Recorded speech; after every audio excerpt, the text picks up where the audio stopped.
tick, tick, tick on the wall. Maybe you could have it all. Get down on your knees and pray. Maybe she will let you stay. Good enough if you play the game. Here comes the music, don't resist. Gotta keep on moving. Here comes the music, just give in. Gotta keep on moving.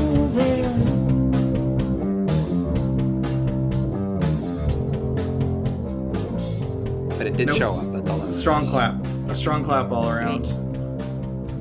Welcome, everyone, to A Court of Bros and Bros' Nights. It is... Because we're recording at 11 p.m. for most of the people on this podcast. Yeah. Thanks. Yeah. Except for us West Coasters, which is just Alexa and I. Yeah. So they're sitting pretty over there at 8 o'clock p.m. Meanwhile, it's 11, but that's okay because we've energized. We tried to go to Sitting Chili's pretty. and We're failed. both sick, and we had to deal with a toddler who didn't take a nap today. It's been a hell of a day. How old is he now? He just turned 2, right? He just turned 2. Yeah. He's getting big. Soon he's going to be, bicycle? Is that? He will be a bicycle next? I don't know what children ages are. Toddlers do eventually become bicycles. That's the next evolution. Toddlers eventually become bicycles. Infant, toddler, bicycle, preteen. Preteen, yeah. If I remember correctly. Straight from bicycle to preteen. The bicycle years are my favorite. Most people don't remember their bicycle years. Did you guys watch that show, The Bicycle Years? That classic TV show? That's a classic TV show. So we should probably say who's here on this recording. Yeah, we should. So, first of all, I can't imagine this is anyone's first episode, and if it is, stop. You've made a mistake. It should... The episode metadata should clearly say finale. But in case it is, this is A Court of Bros and Broses. This is a podcast with 3 straight men on their maiden voyage through Sarah J. Maas's A Court of Thorns and Roses. And, maybe we learned a little something along the way. We'll discuss our life lessons we learned at the end here. I'm Nirav, and I'm your host, and I am joined by my regular co-hosts, Patrick and Ian. Say hi, guys. Hi, guys. Hi, guys. Okay. You guys are allowed to improvise when I say hello, but that's fine. Well, you told us what to say. I didn't want to go off script. Yeah. You're right. We are also joined by our social media correspondent. I'm gonna promote you, Rachel. Your social media correspondent now. Say hello. Wasn't she always social media correspondent? Well, she was social media manager. Yeah, actually, correspondent. Is that a promotion? Yeah, that's sounds like a demotion. Get out of you your had to find out desk, those go way, out in the Rachel. field. Yeah, sorry, on the air. Rachel, introduce yourself. Hi, I'm Rachel. I believe you. Okay. And then Alexa is here as well. I am here. I'm Alexa. I'm the research assistant. Yes, thank you. Our research assistant. I do have a title. Thank you. Our mascot, Yatito, is asleep, correct? Yes. Okay. Yeah. Blessedly. After not taking a nap today, he was fucking wiped. Nice. Yeah. And Lindsay is here. What is your position again? I don't have a title. Just Lindsay. Okay. I feel like we gave you one last year. We might have. I don't remember what it was. Do you feel... How about Sultan? That feels like it could be racially problematic. Yeah. I'll be the Sultan. Anyway. So we are doing a kind of finale here on Book 3, A Court of Wings and Ruin, to round out our time with it. So we did about half the book on our chapter by chapter sort of like read through, and this last bit we have all read the last the second half of the book essentially and finished it out. So we're going to be talking about like that, but also mainly the book as a whole, and then maybe some thoughts about the entire trilogy here and this wacky experiment. So yeah, I think that in case you missed the announcement and are confused about why we're suddenly talking about the entire book after being on chapter everyone read 30 previously. Yeah, if you missed that by chance and are not in the Discord, scheduling's been a nightmare. It's for a number of reasons. It might be evidenced by the fact that it's 11 p.m. for most of us right now. Yeah. And then our work's been hell for me, and I don't see much of my child on weeknights. as much as I would love to. So then on weekends, that's most of my time to spend with him. So to spend like 2 hours of my weekend recording a podcast and then just scheduling between the East Coast and the West Coast has been challenging. You know that meme of, a lot of us of are just Squidward like busy looking out every the weekend. window? That's Patrick when he's recording this podcast, and Alexa and Yatito are like outside frolicking, and he's like looking out the window longingly at them. Yeah, exactly. Honestly, yeah. Except maybe not frolicking and more like fighting for my life. That's true. That is a tough job for one person. Anyway, so yeah, that's been rough. It's just we don't have like a ton of time anymore to put into things like this, and these recording sessions are pretty long, but like in addition to that, like we do have to like set aside time to like read a chunk of the book and then stop, and then like find another time in the next like week or 2 weeks to read another chunk of the book, rather than like let me use my free time this week to read this book, which is definitely like also challenging. Reading this book 8 chapters at a time has been insane. It This has not entire been series. It's been like the most inefficient way of Yeah, going through now- a book ever. I never want to do it again. Coming at this from the end, from the backside of it, I want to recommend for nobody to ever do this in any fashion. Like, don't read a book in like 6 chapters at a time and then wait 2 to 4 weeks and then read another chunk. It's much more enjoyable been an to just interesting- read the book. Oh yeah, 1,000%. Once I was just free to just read the book, I was like, oh, is this what it's like to just read? I should read more often. What's crazy is that like I was struggling a lot of the time to get through like my chapter chunk before the time came, and then once we were able to do the whole book, I did the whole second half of the book in 2 days. Like the freeness, Amazing. like a genie escaping from my bottle. I was finally free to absorb all of the information, and I just took it in. I think because it felt like homework before. Yeah, Like, it did all right, feel these like are the 8 homework. chapters we have to read, and we're like, oh god, fine, I'll read those chapters, and then like we procrastinate to the last minute. Everyone remember to read chapters 8 through 16 of Moss? Yeah, so we are let's go ahead and get into this. So I do want to start with like what the three of us think about what happened, I guess, in the second half of the book and its finale. We're not going to like go bit by bit through it, but I definitely have several points that I want to discuss, and the things we liked and didn't like, and I'm sure there's a good mix of those things. I guess we can jump maybe to like major events at Yeah, least. let's Maybe do that. like the first major event is the meeting of the High Lords. Yeah, that for sure. Where Tamlin shows up, and we're like, Fucking prior to This this, bitch. I remember telling Alexa, like, well, we've seen the worst of Tamlin. Tamlin can never get any worse from how he was in the beginning of the book. And then Tamlin shows up, and he's just even fucking worse. It's like, dude. He's like, you You rang. truly did at some point. At some point, you were like, I don't know how I could hate this guy more. And I was like, I was actually stunned because this is the 4th time Tamlin has shown up, and I've been stunned by how bad he is. They've done it like 4 times to me because each time I'm like, It's incredible. that sucks. Each time. Yeah, I was like, The Absolute Grudge. It's like Sarah went back and reread her first book and said, actually, no, fuck this guy. And she just like, every time he shows up again, she makes him worse and worse. my only explanation for what's happened here is that she based Tamlin on a real person in her life who she increasingly came to hate more and more like each year. I love that. Yeah, it's a good theory. But yeah, so Tamlin shows up and he's a big ass in front of everybody, and I was like, first of all, I will say I feel like they introduced too many new people in 1 second. That we needed to learn. Yeah. Because like I think a lot of the they only introduced like 3 new High Lords. You well, got- no, they all brought their mates and stuff too, and then there was like knights Oh, there yeah. and stuff, and yeah. Anyway, Yeah. it was okay. I just Callius was and like, his wife. yeah. Sin Hellion. his lover. Oh, we also need We to talk. knew- We also we need to knew talk Helion, about how suddenly this book went right? from 0 Or no, maybe it's the first queer time we representation to Sarah J. Maas suddenly realizing that gay people exist, and this book having Yeah. a bunch of gay characters all at once. That was interesting Ah, because she shit, looked. gotta write some gays. Yeah, I think Was I the actually- Seraphim in this book or the end of the last book? It was in The this book. Seraphim It story. was Yeah. This one. yeah, because it was when Okay. she was being taught to fly. Yeah. Okay.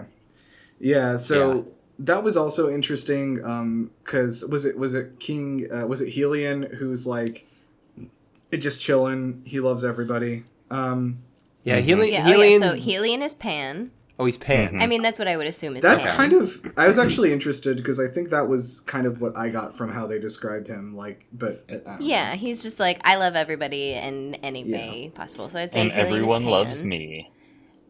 Yeah. He's very hot. Thesan, And then- no. Yeah, Thesan is Thesan gay. is gay. Yep. He was And then Moore Daycourt. is... Yes. Yeah, Thesan Yes. Daycourt. No, Dawn. wait, no. Dawn? Dawn. Dawn. Yes, Helion is Helion's the Daycourt. Daycourt Helion because is his name Helion is literally Day, is yeah. Sun. Yes. Helion. Helion, Sun. master of the Yeah. Dawniverse. Yeah. But yeah, and then I mean, I feel like we're And jumping then ahead Moore on is- this, but yeah, Moore is bi, right? She's bi, but probably more yeah. sapphic leaning. Mm-hmm. Which like I have a whole tirade about that, but we don't need to get into it right now. And then the Seraphim Warrior lady is Yes. gay. Yes. Which was cool. Um, It did feel like I will agree, just because there weren't any in the previous books, it did kind of feel like maybe she got some feedback about that in between writing books 2 and 3, and was like, "Oh, better do something about that." But It does. Yeah. It does a little bit. Like, I'm definitely happy for the queer No, I representation. mean, I think but that's cool. I don't think any of it I felt think like- I even. Yeah, go on. Well, more a little bit feels like That felt a I don't little know. forced. I think in, I but- remember commenting in book 2 or book 1. I'm like, these books are like very straight though. Like, it's all straight relationships. There's not a single gay person in any of the books. I said that after book 1 or 2, maybe both. So it's nice to see that that is not the case in the universe, but it does feel like she for sure forgot. she forgot. But I will say that it is nice that she's doing it now in a series that is just going to keep getting larger. So Yes. it's just Yeah, like, sure. okay, here's your start. I'm not complaining that it exists, but it just feels like Sarah, who I'm assuming is a straight woman. Yes. I'm assuming it's a straight woman writing a book series about heterosexual relationships and then going, shit. I will also say, in her defense, I feel like in this book, the world has really opened up a lot more. First book was really just That's Springcourt. true. Second book, Spring, and then Belarus. And now we're getting, like, more of the world. Yeah, I would So- say That like is true. But that's also... I imagine did Sarah know that Moore was bi in books 1 and 2? I would say exactly like- as much Probably. Absolutely as she not. who must not be named knew about Dumbledore early on. Yes. So Yeah. probably And like again, like making Moore bi is great. I don't oppose to it at all, but like I love it. it definitely did feel like oopsie. Yeah, I mean, I guess if we're just jumping ahead, like I don't know, that part of the book made me kind of upset because I was like, you like ostensibly you like platonically love and care about this guy, and you want him to be happy, and like you've been not talking to him personally. I'm not saying she should have like come out to everybody or whatever, but like he would understand. And, like, you haven't talked to him for 500 years about this and sort of dragged him along on that. And that, like, was just kind of, like... That makes me like this character a lot less. Like... You Alexa, I have something to say. go. Yes. Okay. Let the women speak. Yeah. As a late blooming gay, I didn't come into my bisexuality until my 30s. And so I can identify with more in that, like, I don't think this was a thing that she particularly understood in herself. At least, like, the way that I can take it and digest it personally. So, like, yes, this is one problem of Sarah just sprinkling some gay in there. But two, I think, like, not having that part of you be very open for a long time, it's hard to just be like, hey, everybody, here I am. Suddenly. Yeah, so I do want to Yeah. clarify. I But wasn't she didn't asking her to have, know- like, a Stranger Things, like, here's everyone in the village, come together so I can tell you I'm gay situation. I just meant, like, a private Does that happen in conversation. Stranger Things?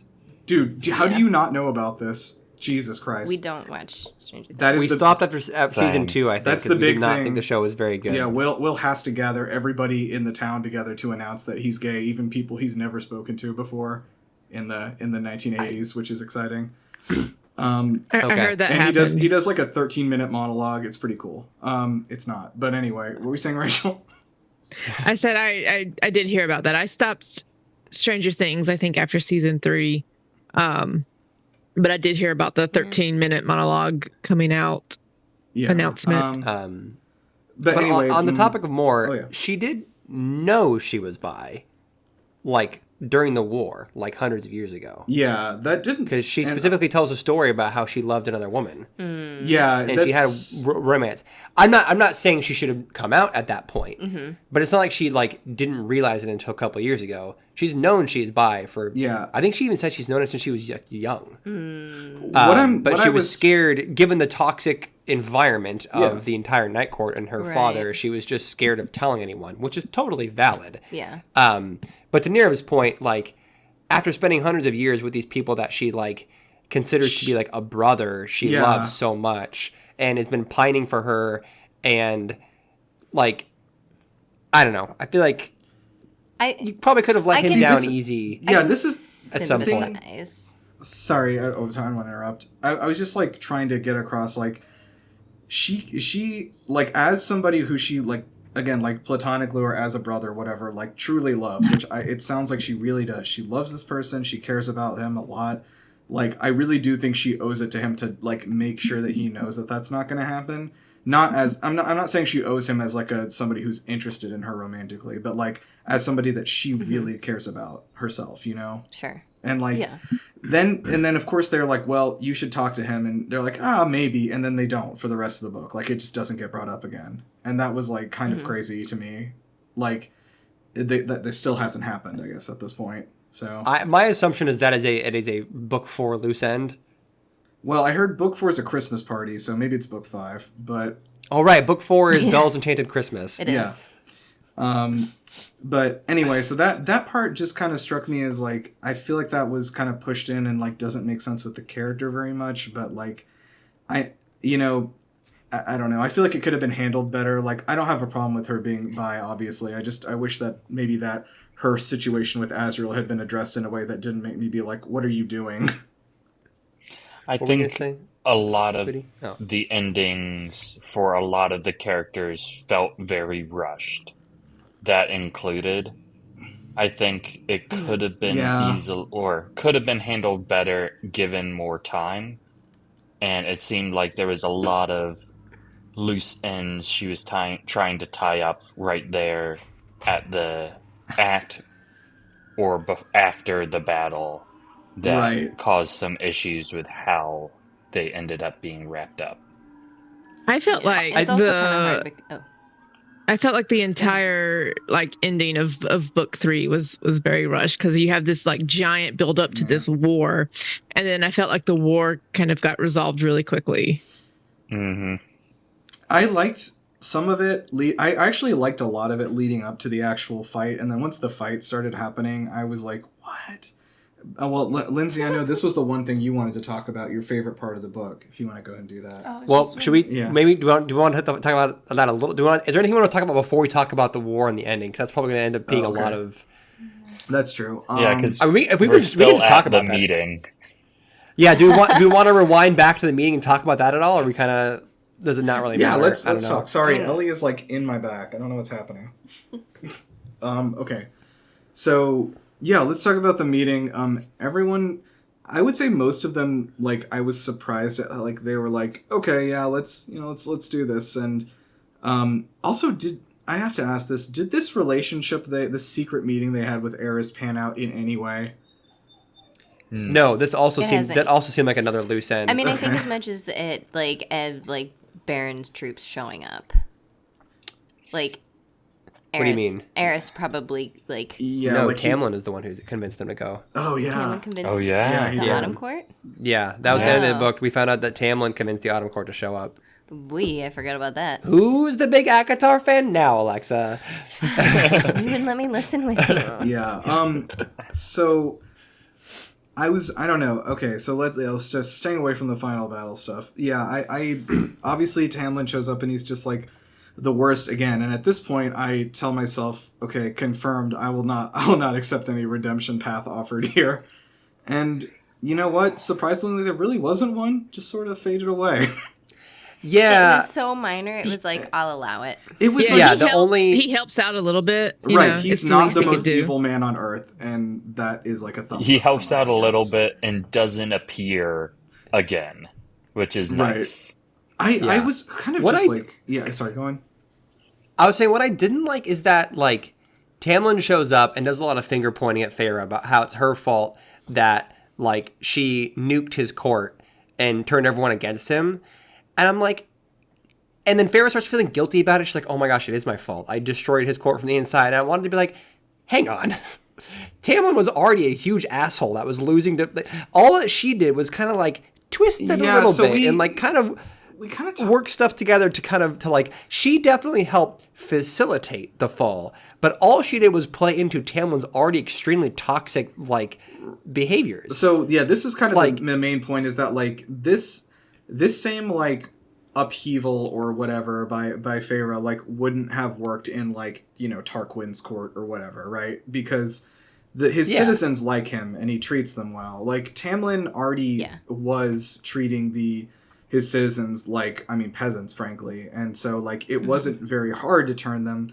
At the same time, I think it's good that she recognized that she didn't consider fully like what she was doing to the citizens of the Spring Court when she did this. Yes. Like, and I think that was a big thing that we talked about as well. It's like it reminded me of Daenerys in Game of Thrones a lot, like coming and doing regime changes and leaving people and not thinking about what the consequences of her actions were. Right. I also I think it's didn't valid to like- think about that. Oh, go ahead. I also didn't like that Tamlin was pointing fingers. She was feeling bad all the while. Tamlin had already allied himself with the enemy. So he was really trying to, like, they were really avoiding the fact that he had already supported and was helping Hybern. Right. Yeah, it was very much like, I think it seemed like Feyre was kind of just like, to her, she seemed like it's not worth arguing this with him. Like, knowing what Tamlin is like, Yeah. she kind of made the decision that it wasn't worth arguing. But there was a part of me as a reader that I was like kind of yelling. I was like, please, like, say something, defend yourself a little bit, because like Tamlin's just pointing fingers at you, and he's such a big ass, and people deserve to know that it's just not like, it's not like Feyre walked in and just demolished his court for funsies with like. Yeah, I don't know. That was a little frustrating that like she didn't draw attention to that in any kind of capacity, or talk about his abuse of her, or like any of that kind of stuff. Like it's never brought up again. I don't think the other courts or anything know about what he did to her. Like, even to this point, like at the end of the book, like it seems like people are just aware that like, okay, Tamlin's kind of an ass. I guess his wife left him. Like, it seems like I don't think people know much further than that, you know? I mean, I think they were also just bored of it. They're like, Yeah, that's okay, true. For sure. Yeah, we're done. We don't Yeah. care. and it's not that other courts need to know that Feyre was like abused by him, but like. You want for justice. I want justice. yeah. Yeah, Oh, the that's a good- part of me that's that a I good- want justice. Like I want Feyre to tell Tamlin, because like the end of the book ends with Tamlin being like, "Okay, I hope you're happy," and Feyre's like, "Hey, I hope you find happiness too," and that's kind of the end of it. Yeah. But they never really like hash it out. Like Feyre was like, "Hey, No. you abused me." Like Tamlin doesn't like apologize. There's no Tamlin still at the end of the book. He still doesn't think he did anything wrong. Like he never comes to terms with the fact that he made any mistakes in what he did. It's just him. It's just like, Feyre left me because she sucks. Like, Yeah. I mean, Yeah. I guess at that point, it's not worth it anymore. It doesn't matter. I know She's it doesn't like, matter. I know it "Listen, does. you Okay, are out so of my life, and yes, I don't so care." I agree that like if Feyre has decided she's like okay to move on at the end, that's cool. But I just like, and this is a weird thing to say, I guess, but like I feel like it doesn't provide any sense of closure for the readers, like at all on that Yes. relationship. I don't. Yeah. I don't think that that's the end of the story. Sure. I think that I think the closure that you're looking for, or the closure that you might get, is probably yet unwritten. Yeah, maybe. Yet unwritten, or like in a book we haven't read yet. Unwritten. Unwritten. Yeah. Because this series is not finished. So there's The series is not finished, but yeah. Do we really think they're gonna bring back the They're gonna dig back up the There's no Tamlin way. Feyre Oh, yeah. stuff in like book 6? Yeah, They are? I have theories for book 6, and I don't know how to discuss it without it being spoilery for That's book fine, 5, but I have a kind of a theory about where Elaine's going to end up, and Stock market. it would yeah, absolutely. She's going to invest in some crypto. So Well, she can see the future was my joke. So okay, I guess that wasn't a good joke. Never mind. I also found it very weird how they made Hellion an asshole at the meeting for him just immediately be like, "Oh, I was just joking around with y'all." It seemed really I think- unnecessary to me. I mean, I think I bought it in the same way that Reese has his persona. Like, to me, I was like, oh, okay, like, everyone has their, like, High Lord persona, this, like, mask they wear in front of all the High Lords. Which, like, I buy that in the way that, like, I don't know, like, politicians have do that, their for masks. sure. They have, they have the mask they wear when they're in podium, they're talking to the crowd, and they're with their family, they're someone different. Yeah, like So, Marjorie Taylor Greene. oh yeah, like actually that's a good point. Like a lot of like people who've allied themselves to you know who right now, like they don't actually really necessarily believe in some of his stuff, but they have just put on this mask that they do because it benefits them their political careers or whatever. So like I kind of imagine something like that, where like Helian's like this is the persona he puts on, Reese puts on this hard ass like night court asshole persona. Aloof. Yeah, and then behind closed doors you see what they're actually like. Yeah, every Yeah, time. it I mean, there's that's kind of seems everybody though. Like, doesn't useless. everybody have a work persona? My work persona is me, but I like mention community less. That's pretty much it. Like the TV show or the like Yeah, the TV show. theory? Yeah. No, I just imagine the Nirav actually persona. mentions real communities quite a bit at his job.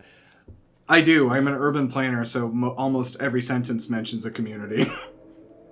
So you mentioned communities lowercase c, not It's communities lowercase c. proper noun. Right. Yeah. And yeah, so Ian, you work from home completely, right? Like 100% remote. So Yeah.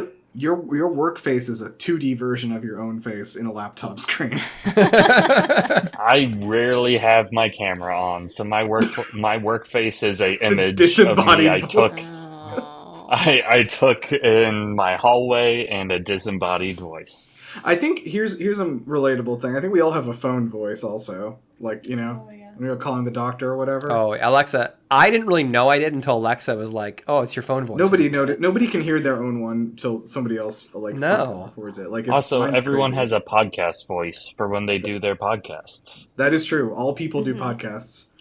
Yeah. That's probably really You relatable have to a most normal people voice. listening. I have a normal voice? Your podcast voice is you. Oh, okay. I thought you meant I just have a normal voice in general. I was like, that's good to No. know, I guess. I don't know. Oh, It's actually, not that annoying. yeah, I don't know. Lindsay, do you think how is my podcast voice versus my real voice? I think most of the time it's the same. Okay. I interestingly, Patrick, I feel like 99% of the time I've spent talking to you is podcast voice, so we would. I was going never- to say the same thing. Like, we've had so many more hours accumulated talking to one another, but it's all been podcasting. Yeah, so anyway, yeah, the meeting, I don't know. I thought that was interesting, and then obviously we get to the part where Feyre sort of like can't control her avatar state powers because of Baron, right, being a jackass. Yeah. I was not really expecting that, and I also wasn't really expecting all the other High Lords to be mostly chill with it. I kind of was like, I wonder if they like had already heard rumors or something that she could do this stuff, maybe. I don't know. Because they weren't like They all as seemed pretty surprised. Well, they were like I think pleasantly surprised, Helion you is- know what I mean? They're like, oh, Yeah. That's where it went. yeah. Yeah, Baron predictably was pretty mad about it, but Well, didn't Grand Moff Tarquin Duck talk about the fact that he like could feel that part of him had like gone away or something, like a tiny? That was I thought that Helion. was Helion, Hellion, okay. yeah.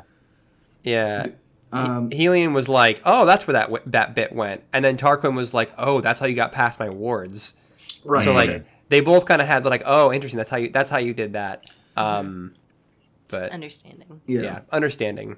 Yeah, that I think that was cool. I feel like I wanted a little bit more of like, I don't know, Feyre in like controlled in the avatar state, like flying around and shooting fire, you know. Yeah. to happen. Oh yeah, because she didn't really do that at the end of the book She didn't either. do too Like much we of didn't that, really no. get. Feyre didn't go into battle mode at the end of the book at all. Like the most badass we get of Feyre is in the when Tarquin's court is attacked by Yeah, that's Hybern, true. then she goes like absolutely ham going to the She going kills to like the a bunch palace of and people, that. right? Yeah, it was Yeah. sick. But then she That was even, cool. I think she says later, she's like, hey, the palace where it's like corridors and stuff and like close quarters, like that's my jam. This whole open battlefield thing, it is too much for me. She's I cannot do a that. duelist class. Yeah. Yeah. Okay, for you fucking Valorant players listening, which I'm sure is a huge percentage of our listener base.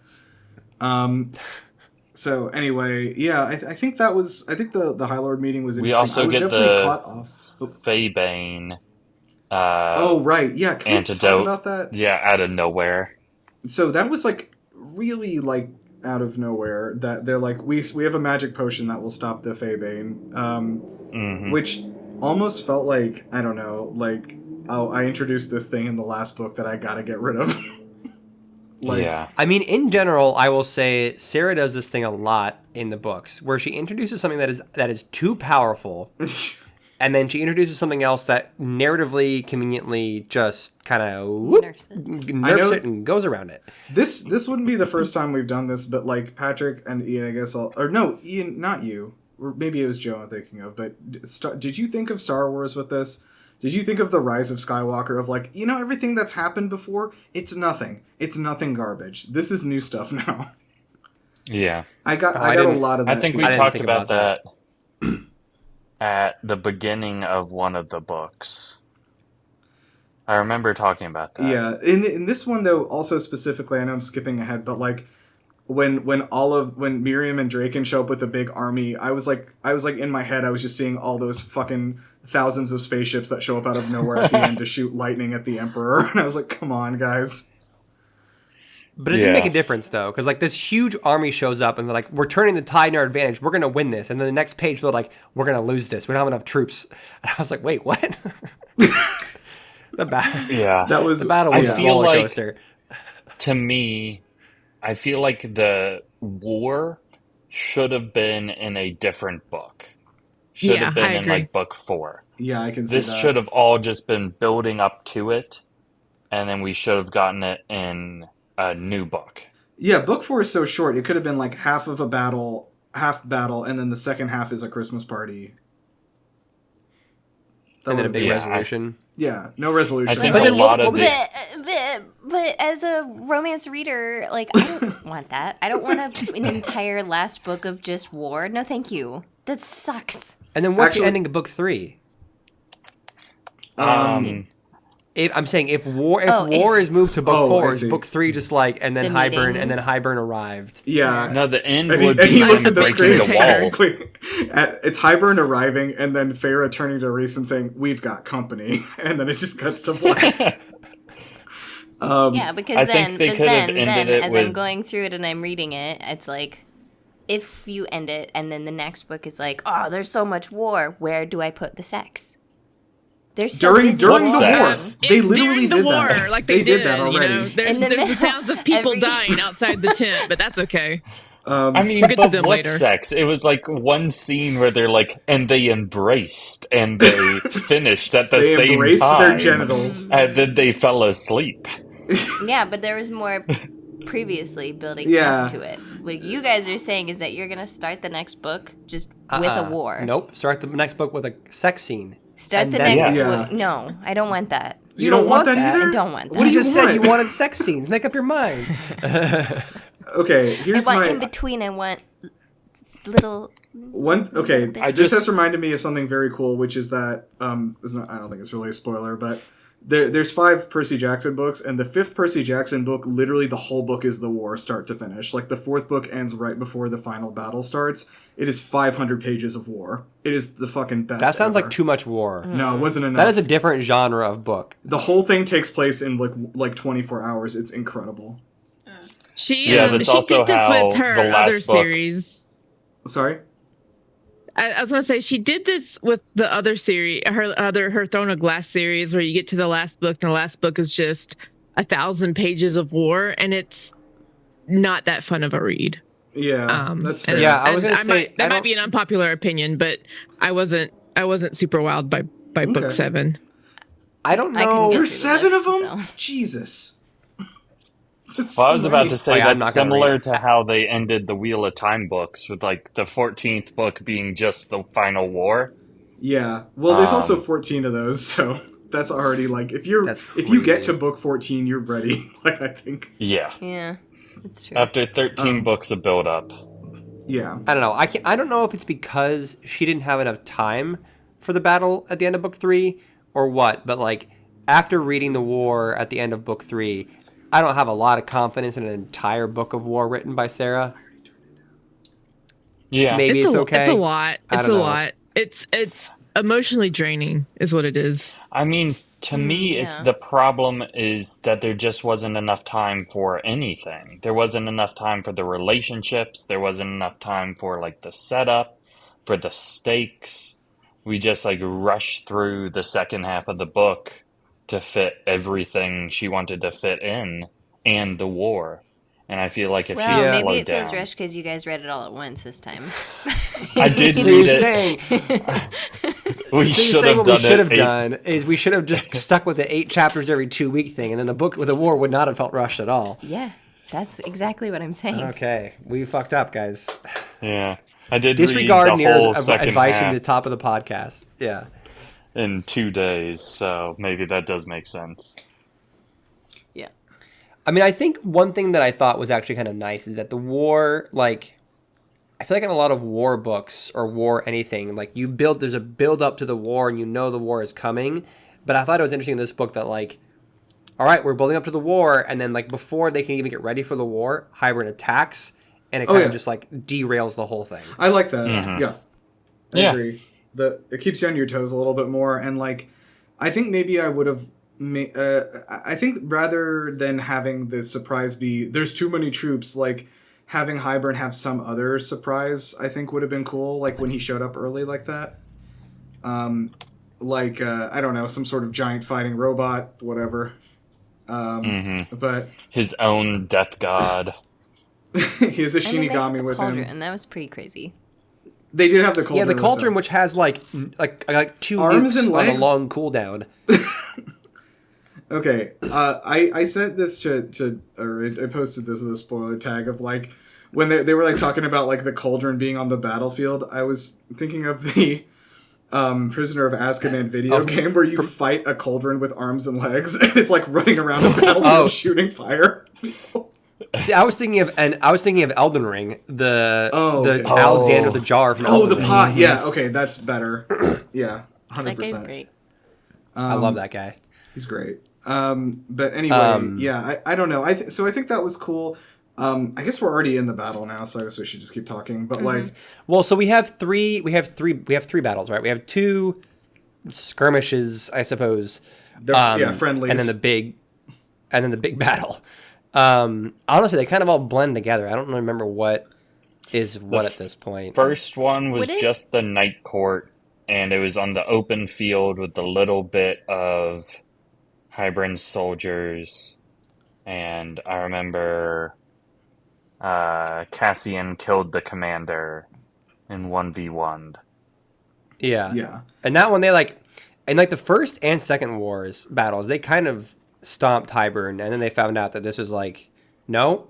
The second one, they struggled a lot. That's where Cassian got really injured. Yeah, right. Because Oh, he went yeah, like that's right. sicko mode, and then like got really Yeah, injured, because they were the Dark Stalker people, the Night Court people, were falling back. Where their line was breaking, so were struggling to reinforce their center, and that's when Cassian got really injured. Oh While yeah. Farah Was it dipped before out. the first? Was it before the first battle, or after the first battle that Farah sneaks off, and It was the second. it was after the second battle? During the second? It was during the second battle. Mm-hmm. She sneaks off during the second battle to go find her favorite weird monster guy. Yeah. Okay, sorry. Can we talk about this for a second? Like, Yes. this guy, this monster thing that she's talked to like twice for 14 minutes maybe total. He like dies, and she's like, "My 3 best times now, friend, right? the Surreal." No. And then she's like, "I'll She honor is- his memory." It was so I'll be funny real. to me. I was actually like kind of sad at the end of that. Like I did Me kind too. of care about the cereal. Yeah, I know. But It was at the funny same how, time, it like- is a little funny that like. Yeah. I think this cereal gets a better send off than their fucking dad does. Oh, can we? Are we gonna get on the dad now? She Should we? names their firstborn child. Okay. The cereal, yeah. What's their dad's name? I don't know. Didn't the Dad bone carver cereal. also die? Archeron. Yeah. Your name is Cereal Father Archeron. All right. Does their dad ever get a name? Even I don't know, Bob. incredible. I love it. I love how much. I know we're burying the whole dad lead a lot, but we all have so much to say about it. We can't talk about it yet. Yeah. I'm trying to get to the other stuff. Yeah. So. No, he doesn't have a name. Amazing. He doesn't have a Didn't name? the bone carver That's die? That's No. fucking incredible. Oh my god. Okay. So can we talk The about cereal. this? So she sneaks The off to talk to the okay. cereal, and then I don't know. I did actually. I was a little sad about the death. Like, and then it did a good job of making me like kind of sad for this weird creature thing. But it is also a little funny that she sneaks off and does it again. I was just like taken aback by like how emotionally hurt she was. Like her best friend had died, and she was like fell to her knees in the woods and was like, "No."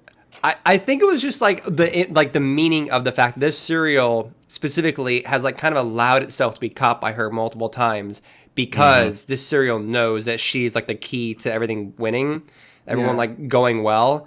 So that's interesting in that context at least. Sure, I feel like I would have wanted to spend more time with him before he died dramatically on screen, but like That's fair. I don't know. So Hopefully in then the we movie also- they make the cereal a recur. When we finally get the TV show for this, hopefully they make the cereal a more recurring character who like shows up to dinner every once in a while, like, hey, it's the cereal. I let myself get caught again for Hey. dinner. Yeah. So anyway, sorry. Did we? And then we also get a really good death for Ianthe finally. That's true. So Yes. good. That's fun. very good. That was death for satisfying. Ianthe. So I do want to say quickly, what did we decide the cereal looks like? Because I couldn't remember, and he in my head he also turned into a snake man. Because I forgot. No. Mine. I kind of imagined it looking like the Wendigos from Fallout 76. Oh, interesting. That's totally different than what I was thinking, but I got you. Like very skeletal and stretched out and fucking like Sorry. skin stretched really tight to its horrible body. Yeah, I don't know. Lindsay's opened Etsy on her phone as if she's going to go purchase a cereal for us. I don't know what's happening right now. There's a little figure on Etsy that I almost got you like a year ago. I was Wow. gonna show you. And you didn't? A cereal figure? Yeah, it's With like some for tea? your bookshelf, I think. I would love to see that. We'll put that in the show notes. Here it is. Or is it a cereal bobblehead? Oh, Like, put it in my looks car like- and watch it. It looks kind of like a Dementor, honestly, holding a pink bowl. Yeah.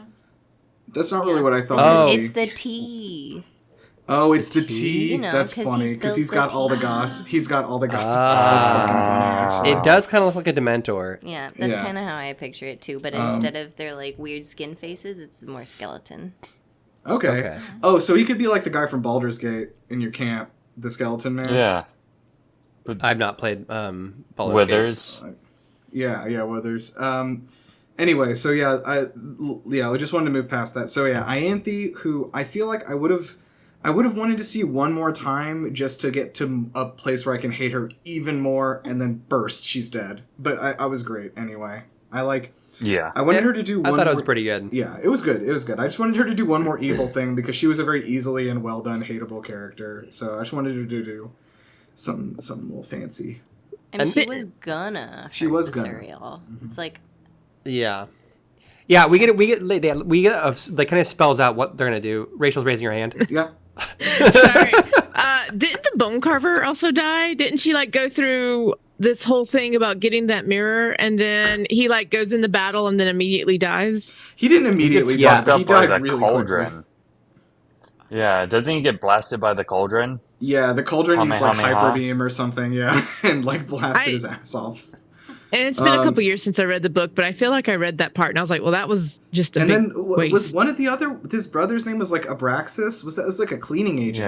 Yeah. I was it's like Bryaxis. Bryax. okay, sorry, Abraxas. Abraxas definitely sounds like some sort of like cleaning soap though. Isn't Yeah. Abraxas that like? It was the school near us for. There's a school. Yeah, there's a school in San Diego called Abraxas that was for like the no good punks that would have to go to after they. Oh wow. The It was just like ne'er-do-wells. alternate learning. It was an alternate learning. It was an school. alternate learning, but like it had a reputation where it was like, oh, this kid's going to Abraxas. This kid's a Yeah. troublemaker. Interesting. Abraxas is a powerful cosmic entity in Marvel Comics known as the sentient embodiment of the multiverse's destruction. That's an actually dope name then for a school.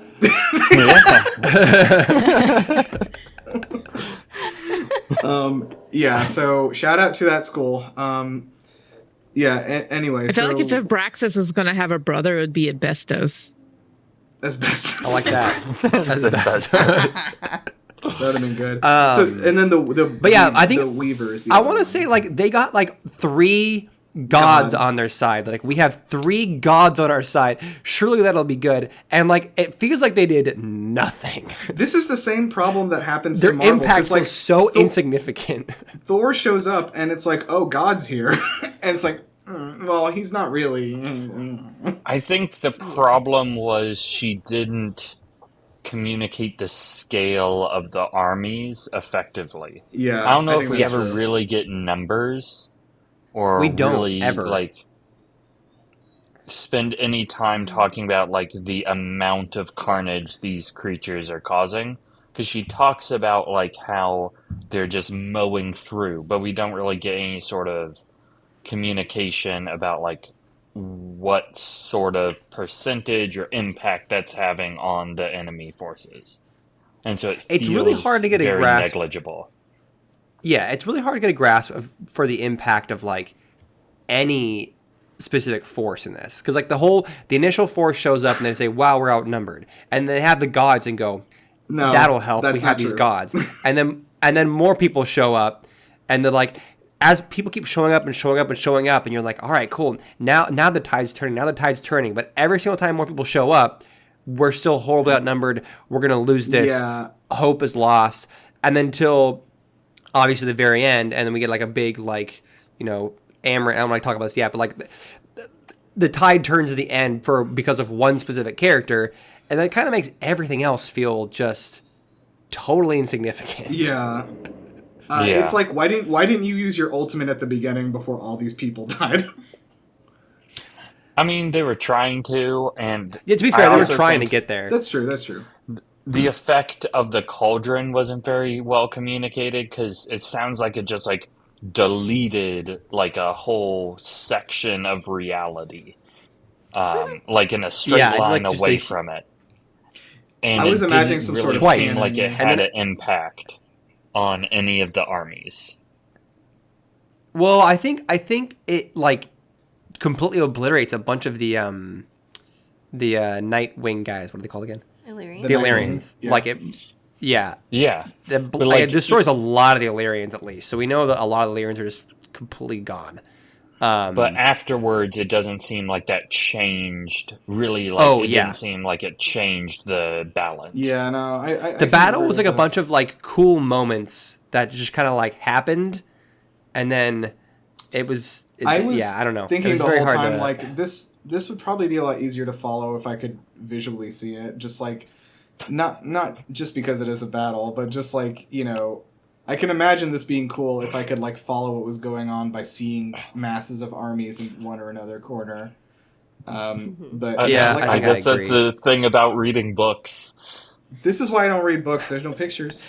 Well, but the book should use better words to explain Yeah, the no, battle. I'm 'Cause, making like, a joke, if we're like- watching it, There's plenty think- of books that have good, well-described battles where you can tell where everybody is at all times. Like, I think for me, the big problem is what we're even doing right now. We just keep describing them as battles. It didn't feel like a war. It just felt like 3 quick battles, one after another, which I know battles make a war, but like yeah. it didn't have the same scale as what I would imagine like the cataclysmic event deciding the fate of the entire world had. I think it like kind of had that, but again, because like to your point, because the specific scale or size was never mentioned, like even if it wasn't a number of troops, even if it was like, you know, a land the size of Australia was covered in Hybern's troop. I don't know, something to help contextualize it so I can visualize it, not just like a lot of guys. There were a lot of them. A lot of them. Okay, we've been skating around this. We have to, guys. We have to talk about the elephant in the room. What, do we want to talk about the whole like Elaine disappearing rescue mission? Oh, Or we should. what was Lindsay going to talk about? Lindsay too? wanted to talk about the elephant. Wants to talk about the dad. She wants to talk The about the dad elephant, okay. so bad, Okay. and I don't blame her because I also want to talk about the dad Yeah, thing so bad. let's talk about Elaine's escape thing first because Okay. that's a good point. Elaine. Yeah. So Elaine gets tooken, and then she's like being held at the Hybern camp, and like out of they do this rescue mission, which I'm like, what? Like I was like, please let them get her, otherwise this entire thing is a giant waste of time. Yeah, Because like it seemed like a lot of the time, like either like Feyre was gonna get caught and stay back or something, and then I'm like, what is the point of this shit? But I'm glad that it went the way I it kind of did figured. until Yeah, I mean, I was kind of curious. Like, there was a moment where I'm like, does Feyre get caught here? Like, that'd be wild. Because like, Yeah. what do they even do if that happens? So to that end, I think it was actually like that part was pretty well written. I liked this part because it felt like a Dishonored situation. Like Asriel is using his shadow sneak powers to turn into a shadow and crawl on the ground like you do in that game. That's a video game for people who don't know. A video game that not a lot of people know about. Yes, that's probably true. Ian is raising his hand. Yeah. Yes. I think it was very well done. I think the stakes were good. I think the drama was good. But I feel like there was 5 pages of Feyre running from the edge of camp to the edge of the cliff. Oh, to the cliffside. I feel like that took don't like even get me 5 started pages. on that, dude. It felt like she kept like falling, finding herself 20 feet back from where she was like the last time I checked in with her. Like Monty Python. Oh yeah, Monty Python. That's a good thing though. Where it cuts back and forth into Exactly. the running and just nothing's happening, Oh yeah. and then all of a sudden she's at the edge of the cliff. 100%. Yes. It was But, a okay, little annoying. So let's talk about the T Factor, or as Tamlin's street name, T Factor. When he shows up there, was anyone else like, are you sure? Like, look, Yeah. I get it. I get that he might have already been at the camp. That makes sense. Sure. I get that he might have, seeing that Feyre is there, obviously he knows she's here to rescue Elaine, her sister, who is the reason I sold out, basically. Like, I'm the reason she's been taken, or is involved in this at all. Like, so I'm going to help her out. I was very weirded out by the fact that, like, he just shows up and gives her, like, 1 second to get away, and then we just don't see what happens to him. I think that was kind of the weird No, we thing. do. As they're flying away, he jumps and escapes with them. Well, he doesn't Yeah. escape with them. He just escapes. But yeah, sorry. Well, he you're right, escapes yeah, at the yeah. same time. Right, yeah. He goes beast mode and like helps slow down the beasts that are like the wolves that are chasing her. Well, then he uses and then as they dip, he uses Rivali's Gale, which lifts Feyre up into the air. And which is the power Feyre even says. She's like, I didn't know he could do this. Yeah. he's holding out. I've never seen him do this before, and suddenly he has a spring wind power. Sick. I mean, she can make like a wind shield. Yeah, but she specifically is like, I've never seen Tamlin do this. I had no idea he Yeah. could do this. This okay. Yeah. I think my And then he only jumps issue, farther than anyone could ever jump, possibly ever. Well, he's in a beast. I write that off to him being beast. Yeah, Beast that's mode true. High Lord. Beast Mode High Lord hashtag. This is my new gamer tag. Beast Mode High Lord. XX Beast Mode High Lord XX. No, that's your fan fiction name on Tumblr. Okay. Oh. I think I was maybe just weirded out by the fact that like the last thing we saw of Tamlin, he was being the worst person on Earth, and then the next thing we see, he's rescuing Feyre. It was just a little bit weird. And it turns out he was a spy I mean- the whole time. Okay, and Patrick, listen to me. That is exactly what happens in Star Wars when Dominic Monaghan is, or whatever his name is like, I'm the spy. Dominic Gleeson, sorry. Donald Gleeson, whatever his name is. Yes. Donald Gleeson. Donald Gleeson, excuse me. I'm mixing up with Dominic Monaghan from Lord of the Rings. another cool battle. Oh yes, okay, Yeah. that's fair. Sorry, but anyway, yeah, he's like, I'm the spy, and then he dies immediately. But Yeah. anyway, sorry. There were so many moments in this that made me think of the Rise of Skywalker, which was unpleasant. That's so unfortunate. It's so bad. Anyway, okay, so I think we've covered, and then they go back after they rescue Elaine. Let's talk about Lucian a little bit before we get into the battle here. So, yeah, Ian's raising his hand again. Lucian and his So that, but also, I mean, so at some point y'all had said she doesn't do anything that doesn't pay off in the end when we were talking about the thing in the pit. And I said... I've said that before. I'm sorry. I said, I don't think anything's going to come of it. I think it's just cool world building. You were right about that, but the whole Lucian thing was the biggest just I was ever. so Tremendous unsatisfied with waste this. of time. Dude, I was so dumb. when the ships show up, and I was like, oh my gosh, Lucian was successful. He did it. I can't believe he did it. Everyone And they're- says that. Everyone says, "Oh, Lucian We're like, did whoa, it," and then they're like, Lucian nah. did it. Go Lucian, yeah. And they're like, no, we were already on our way. Lucian just shows up and points us in the right direction. They even go so far as to say oh yeah, Lucian did show up, but it was after we already mobilized the armies. It's just And they were already worst. sailing. They were already on their way, and Lucian's like, oh, what's up? Cool. I guess I don't need to do anything. If Lucian had not gone on this mission, it would have changed nothing. Nothing would have changed. It's incredible. That was worse than the father. That was worse than the dad. Well, but the fact that they paired together, it's two things. First off, one, Lucian made no difference. Two, it was this other guy.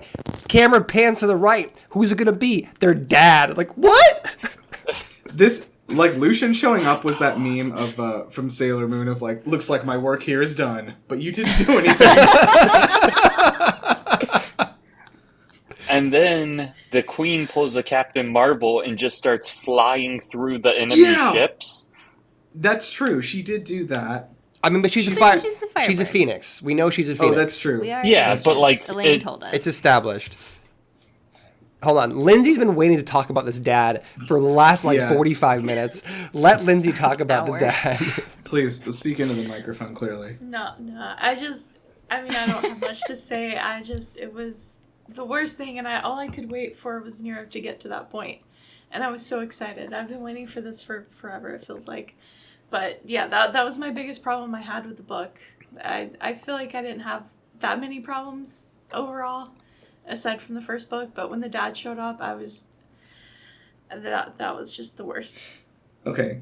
I laughed out loud when it happened. I was listening to the audiobook in the car, and I literally barked a laugh. I was like, no fucking way.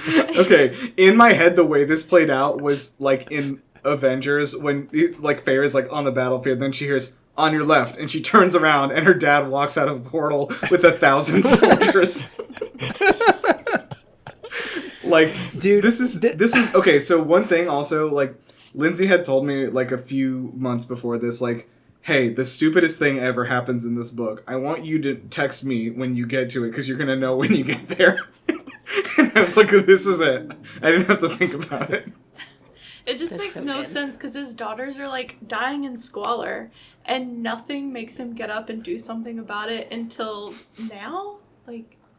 And he's been just gone. It's even funnier because he shows up and dies immediately. It's insane. Yes. It's amazing. He's been gone for a book and a half. Occasionally you oh yeah, they have a dad, right? And he's just gone doing quote trade stuff, and then he shows up again this is to make good on every poor thing I've ever done for you, me not being there for your whole life. And it's no, it doesn't. I'm telling you, dude, this is Billy D. Williams showing up at the end of Rise of Skywalker with 1 million ships for no reason because of stuff that happened off screen. Fuck, you're right. Oh my gosh, I hate how right you are right now. Oh my gosh. And then the cauldron's kill me and I will come back stronger. We spent 2.5 books establishing the main characters in this series, for them to do absolutely nothing in this final battle and have only the side characters save the entire battle. Yeah, I That's kind a good of. point. Yeah, okay, then let me say this while I'm thinking of it too. It is such bullshit that no characters died. And even the ones that did die didn't die. Yeah, Well, that was my biggest point, was the whole, like, both Reese and Amryn dies, and they but both don't actually die. we're gonna do the same thing that we did to Feyre at book 1. I was like, y'all have already done that. Y'all have already done the with our powers combined, we will resurrect you move. Like, But then why do that again? Like, if they can do that, why does anyone die? Why are we not living in a post-mortality world? Entire series. So I think it's so like they because do the that High for Lords. Rhysand, but not the dad. Well, it's the fucking. Who cares? Dad doesn't even have a name. He shows up and Reese is like, "Who's that guy?" The dad also got his head chopped off, didn't he? No, sorry. no, the king of Hybern. Okay. Okay. It's so funny. Like, I was would it listening work if to he the book. didn't have a head? I was listening to this part of the book with Alexa. I just happened to be listening with Alexa when the King of Hybern, like, Nesta's charging up her Kamehameha, her big blast, which, by the way, does nothing apparently.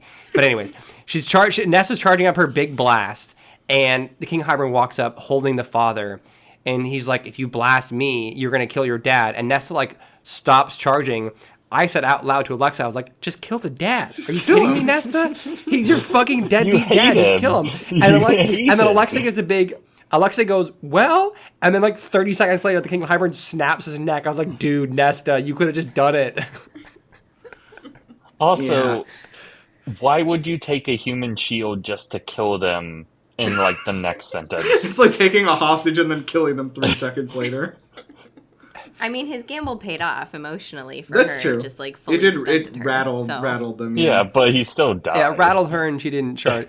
And then, like, when Nesta finally does charge up her shot again and hit him with it, he blasts super far backwards, and then, like, all of her energy's gone. Like, she uses the entire power of the cauldron to blast the King Hybern in his face. He flies, like, 200 yards backwards and is, like, unscathed. Yeah. And then Elaine sneaks him from behind and just stabs him in the neck. I was like, what? His one weakness, stabbing. Sword. Yeah, with just some knife. Oh no, it was with Truth Teller. With Truth Teller. A blade that they did not establish or name prior to, like... Yes. Did they? Yes. Yeah, it was in book 2. Yeah, I think, yeah. Was it? Damn, okay, sorry. Truth Teller's like such a big deal. Apparently Truth Teller is such a big deal. Oath I want to keeper. say the dad, I was actually pretty, like, stoked about the battle in general. Like, stuff was happening, I liked both battles. I was, like, in a pretty good mood leading up to the dad showing up. And when the dad showed up, it was like a spell broke on me. The dad showed up and, like, a spell broke, and I suddenly became, and I apologize to Alexa about this already, when the dad showed up, a spell broke, and I became the biggest cynic of all time for the entire rest of the book. Because to me, the rest of the book stopped feeling like Sarah, who established herself. Because, like, in book 1, Sarah, we didn't like that much. We've established this. But then book 2, Sarah, and then most of book 3, we're like, wow, okay, this is actually great. Like, she's really come around on me. I am loving this. It feels like Sarah stopped writing book 3 and said, "Oops, I gotta go. Here." And she handed the book over to the biggest ACOTAR fan ever. And the ACOTAR fan then proceeded to write fan fiction about what they thought the series should be. And it's all just like, and then this character showed up and they saved the day. And then this character showed up and then they saved the day. And these two characters were in love. And then this one kissed. And then Chewbacca gets a medal. And then Chewbacca gets a medal. No, wait, because he didn't get a medal in New Hope. Famously, Chewbacca is the only one who does not get a medal, despite doing all of the work. But yes. So that way, so Chewbacca, like, it genuinely felt like this whole, like, and now every single character gets the perfect ending, and we're tying a neat little bow so that it's a beautiful rainbow across the battlefield, happy ending. And, like, with Amryn coming back and Reese coming back, dude, not that I wanted them to die. And I've established, we talked about this before, that, like, this isn't the kind of book where characters die. Like we I it's a really thought romance this was book. going to be okay, let me say this, because like when the thing with Reese happened, I was like, fucking fine, whatever. They're not going to keep him dead. I know that. I know something stupid's going to happen, and it happened. I was like, fine, I'll brush this off. The thing with Amryn was like, I really felt something when she died, and I was like, wow, finally, like a real sacrifice. This is going to mean something. Like I feel better about this character, and I feel better about this ending. And then she just walks up later, and she's like, actually, I'm okay. But her eyes are normal now. Yeah, and now I can kiss with this regular guy. Yeah, I do agree. I thought Amryn's sacrifice was like really, really cool and like important, and I got the whole Amryn hulking out moment that I predicted in the beginning of book 2. Right. Congratulations. That finally came Ian's to raising pass. his hand again. Ian's raising. Circling back to Lucian, also. Do we have Because to? we had this like second half of the book without him for much, and the as Elaine romance sort of got hit hard, and then as soon as Lucian shows back up, Elaine's like, "Oh my, look at this male." Like there was like a weird, like it just like picked back up in a way that seemed very strange to how the characters had been moving through the rest of the book. Did anyone else feel that? I didn't get strong Elaine as mutual vibes. I just, when Elaine disappeared, Azriel was like, I'll step up. I got a little bit of like, is Azriel starting to kind of fall for Elaine? Like I got that vibe a little bit I because think when that Elaine was my got vibe. kidnapped. I was like, maybe. Yeah. Yeah, when Elaine got kidnapped, Azriel's like, I'll save her. Like he stepped up, he's like, I'm gonna do this, and then Pharaoh went with him. But like Elaine never really seemed like she like reciprocated or was like necessarily interested. To be fair, they didn't have the two of them didn't have like a ton of opportunities to interact. Elaine also didn't seem beyond interested that point. in like much of not her anything. But Yeah. he was the one who always like took her to the garden, took her around. He was the one who got like responses out of her early on. Yeah. Yes, It's for a- sure. Like, I absolutely ship them. Oh. But okay. I don't think that there is particular romance yet, I think. Like Is we there- know that Az still loves Elaine. Or not Elaine, loves more. Maybe Elaine is the one to kind of snap him out of that, maybe. I know three people on this call, actually most people on this call know what happens. Ian and I are the only ones in the dark. I need to listening, clarify. which is everyone. I need to clarify something. So the only thing I know about book 5 is Lindsay said like Don't this tell is the us. stupidest thing ever. And I'm not going to say just what Feyre's storyline is. I don't know anything else about it. Yeah, to be Oh fair, yeah, no, I don't remember. Feyre's like the worst part of book 5. Yeah, Yeah. that is what I was told, and then I heard it, and then I said, yes, you're right, that's the worst thing. Yeah, there's so much I don't No, remember, no. but it But was I the did- dad from this, and then Literally, that that's all I storyline know from about the it. other, So that I have I'm no like, idea what no. else happens in book 5 or 4. Oh, okay. Good to know. But anyway, so It just felt weird how Lucian, because there was also the whole thing with the Mortal Queen, and Lucian was like fawning over her, I guess, yeah, because there's the Thruple. I love Well, it. it seems I need like- it. I want it.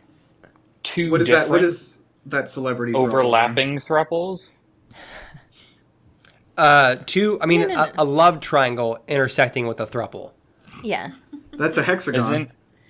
Isn't Well, a love triangle, a thruple is like all three people are in a like In like a consensual In a relationship. consensual it's like a relationship. love parallelogram. it's Lucian, Jurian, and Fire Queen. Did you say Jurian? Not Jurian. Yeah. What? Yeah. Lucian, Jurian, and Fire Queen? Oh, Lucian's in love with They're in the Jurian? thruple. I didn't Wait, catch Jurian that. That was a lot and of the Fire subtext. Queen? No, Fire Queen and Jurian. No, this yeah. isn't real. This isn't a real thing. This is me just saying stuff. I thought the thruple was Lucian, Fire Queen, and Elaine. I'm so No. confused. Where did Jurian come from? Did you Because spoil he something was for with me? them the whole time on their little trip, and they're like, we're gonna do this. No, Jurian was Jurian was with on the trip? Was he? with No, the Jurian's been other with the King of humans. Hybern the whole time. Yeah, he specifically Jurian- wasn't. Jurian was No, with he wasn't. He was- Elaine's ex. Yes, with Grace. Yeah, Jurian Jurian's been brought with the Elaine's humans this ex's entire army. Right, but then Lucian is spending time with him. With whom? With Jurian. No, he's What not. has Lucian spent No, in- no, Lucian. I is- think you're What? thinking. I think you're thinking of a future book, sweetie. No. Yeah, I think you're spoiling something inadvertently for a future book. Okay, well, nothing Because happens. I This have is just never, me. I have never seen Jurian and entire Fire second- Queen interact once. No, they didn't. And the second half of the book, Lucian spends gone, and then he comes back, and then Jurian was with the king the whole time because Lucian is with Miriam and Draken when they show up, and when Yeah. Miriam shows up and meets Jurian, she's like, that's the first time they're ever interacting, like since the old times. The first time, like Jurian is interacting with Miriam because they're fighting on the battlefield. Yeah, exactly. Yeah. They haven't seen each other before. And then the only time, and then like in the after party, if you can call it that, Jurian and Miriam and Draken see each other from across the room, but like deliberately do not interact. Okay, Yeah. well, And then the sorry, most- sorry for the spoilies, but like it's nothing. This And is the just most- me being silly. I about don't it. I And don't the want to most hear you about see Lucian about and Jurian's Lucian- buddy cop movie coming up. I'm not interested. I do. Honestly, this is what I I'm here honestly- for. Yeah, I'm with Ian on that. Big Jurian fan now. I actually want more of Jurian, please. Jurian is like the whole like the arrogant asshole who you love character. Yeah. Like See, Jurian was the idea of a double agent done right, whereas Tamlin Yes. was a double agent done so poorly. Yeah, I can agree with that. Yeah. Because, like, okay, this is my thing. Like, why does... Okay, you guys have to explain this to me again. I asked Lindsay, and I don't think she adequately explained it. What special powers does Jurian have such that Hybern was like, bringing him back is going to save this war for me? he doesn't. They brought him. Hate. They brought him back because Never they, mind. Hate and information, maybe. yeah, I don't. It does feel like it's still like a little bit of a weird like I don't know if plot think hole's it's the right because word, he's but like the ancestor to all the human royalty. Like he was like the human royalty during the war. Does he have Like, a do you? power? Jurian because wasn't a of that, king, though? was he? No, but he was thought he royalty. was. He was royalty though. He's like a noble or something at least. Yeah, I think he was noble. Was he a wasn't prince? I king. thought I don't called know. him I don't know Prince if all Jurian. the queens are related to him. The queens no, are queens of Not different like regions. I don't mean like literally familiar, they're but like related. he was like the leader of the human armies during Yes. the Yeah, rebellion. yeah. And so now I think the like, king of Hybern thought having Jurian on board would help like woo the queens or help get Okay, the I a could- human Maybe, envoy. maybe Well, buy he that, did. but he did do that. that's true. yeah, true. Good work. Well, I mean, Um, at least when he was like, obviously I don't like the king. Like, I fought against all the Fae in a war, and I was like, oh yeah, that makes sense. I did like the plot twist of Jurian being like, really, you got like he does confront Reese. He's like, Reese, I expect you to look into my brain. Why didn't you look into my mind? Like you knew me. Why didn't you look into my mind? Reese is just like, I don't know, I man. will say I just one didn't thing- want to. One thing I did identify early on in this book is that like Jurian had no interest in this war and had no stakes in Hybern like winning this. Like, Yeah. because they did do a good job of selling it, of him being like, I want revenge on this woman from 500 years ago, and like I don't really care about what else is going on. So I think that was a good cover, and I did like buy into it, and I was like, oh, okay, this is like. But then you find out. Go ahead. No, I was just gonna say, oh, this is like reasonable. You know, I'm not like gonna argue with this. What were you gonna say? I was saying, but then you find out that Jurian declaring publicly that he wanted to kill Miriam and Draken was a way that he wanted to use that ruse to warn them. And I'm like, I don't know if that really works out. That was a little weird. Yeah, I mean, if you found out your lover who hates you came back from the dead after 500 years and is trying to kill you, I think that would send a pretty clear message. I guess, but it didn't really work or do anything. I guess it did. Yeah, it didn't matter. they were in the end. already- They were gonna come there. Yes. anyway, Their so- island was already hidden, which you find out like it's very silly though. Like their island's gone. No one found the island. We flew up close to the island, and then no one went on the island. We had all these scouts go fly towards the island. They saw that it looked deserted, and they're like, I guess we should just turn around and not land on the island and investigate what happened. Like not a single person went on the island. No one landed on the island. Has anyone heard about Chekhov's Island? Like, we need to make this work. This needs to show up later.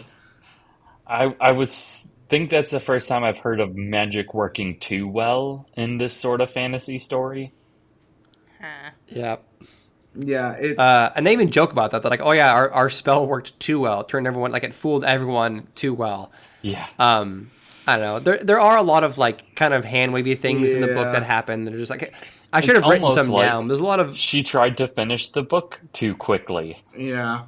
yeah. So I mean, I think this comes back to one of the things when you guys are talking about like they're like the end of the book gets wrapped up too quickly. I don't necessarily think that like it gets wrapped up too quickly. I think she just introduced more loose ends than she gave herself time to wrap up. Yeah, Because if she had that's true. That's the if same she had thing. taken the time, and well, no, I mean like if she had taken the time to wrap up all the loose ends, it would have been like an extra like 2 hours. I don't know what that relates to in pages, Yeah, but it would have I been can like an only think extra of like books in terms of hours now. I've been poisoned. same. I only think of books in terms of time. I'm sorry, Ian, and all of our listeners who read. Yeah, not I'm gonna guess audiobook. 99% of which are reading like physical books. But like the battle was like the final battle was like 3 hours or something like that. It would have taken an additional 3 hours. Maybe it was 2 hours. I don't freaking know. Whatever it was, it would have taken an additional like 2 to 3 full hours to wrap up every loose end, which I do not think would have made for an interesting end of the book necessarily. Like I think the I think that's issue true. wasn't that like the time spent after the battle, because the battle ended. That was like the climax and the resolution, and then we have like kind of an epilogue-ish thing to tie up any loose ends. I think the issue was less so the time and more so that like she introduced way too many loose ends that needed to be tied up. And then Well, she I mean- tried tying up more than she should have, I guess, too. Yes. But I think that, I mean, I'm just going to keep arguing for my idea that this book should have ended when the wall came down. I think that's And how they any should have other taken- book would have ended, honestly. Like, but I guess I kind of see what Alexa is saying. Where like, there's like they really want to squish this war part like right at the end here, because like, and I have to like figure, and I don't know, maybe I can ask you guys, like Rachel and Lindsay. Alexa, step away for a second. Like, did you feel like this book had too much, not too much, but like did you feel like it had the right amount of like romance stuff or not enough for your tastes, this third book specifically? I feel What was like your question? Sorry, can you repeat your question? about what I expected. So Alexa, I was asking like you three, did this third book specifically have like the right amount of romance for you, or like not enough romance and sex and any of that relationship kind of stuff anyway? I feel like it probably could have done more.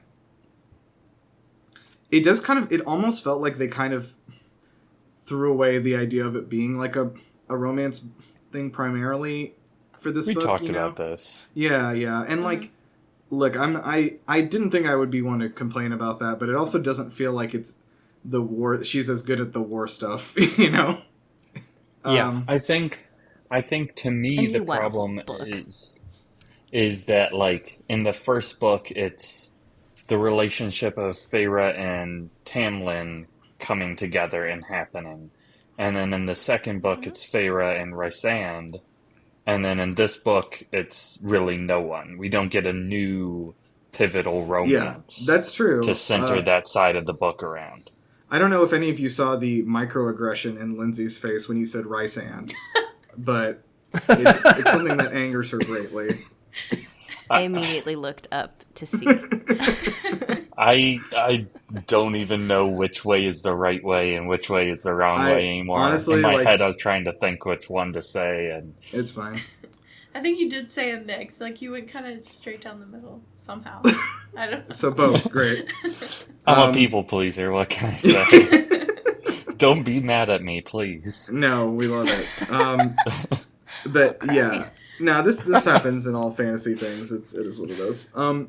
But yeah, I don't know. So I guess my point was being to the fact that like if this had gone on longer and been like a 4-book like arc, I guess like I feel like it would have devolved even further into like what it was already being in this third book. Like I don't necessarily think that she would have introduced like a bunch more like romance stuff to happen in the next one. And like just speaking as somebody who like the and I've said this before on this show, the only like romance media I have ever consumed is all anime rom-coms, and I've seen all of them. And that's not a joke. I've seen all of them. And I don't know what it is, but like those ones also like have a thing where like whenever the two characters finally do get together, it ends because there's no more things to do like from the romance side anymore. Yep. Now, actually, I do want to. Or the ones there are some shows where they get together really really early. Yes. And Horimiya is great. Check that one out. Yeah, Horimiya is awesome. There are like I would say with the exception of a couple shows though, there are shows that go on beyond the romance, and some of those usually they're not very interesting. Yeah, so I was going to say also, and like I know that there are especially manga, like which I've also read some of these like rom-com like manga too. Like they usually go a lot longer than the anime, and sometimes they'll go 200 chapters, and it's like you're so fucking sick of it because it's like these two people can't just get together because literally nothing else going on if that happened.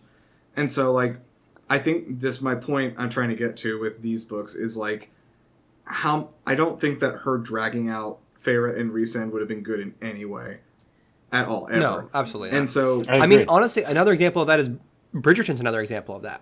Every season of Bridgerton focuses on another one of the Bridgerton kids and their like new romance. So like every season is a new romance. Okay. And you'll get like snippets in the background of like, hey, this couple is still together and they're doing well. Like it's nice. Hey, it's nice to check in on this couple that you got to know from the last season to see they're still doing well. But the focus of this season is this new couple and their chase that happens. And that's a good structure to do. So I think them not drawing on the recent thing is great. But I think to your point, yeah, it would have been nice if there was like if they pushed the Nesta and Cassian thing. Yes, that was actually going to be my next thing. Was like I think what she does in this book is tease a bunch of little things. So like true, you have like Nesta and Cassian, but then also like Elaine and whoever. Like sort of like Lucian, and they're like, oh, is that going to go anywhere? But like the thing is that like you don't really get a definite answer on that, but like it's also like they don't really. I don't know. I'm not excited. Here's the problem. I don't like Nesta. I'm not excited about her and Cassian getting together, and frankly, I don't care. Like, even at the end of this book, I've got no interest in what happens to her. Like, she's just been terrible the whole time, frankly.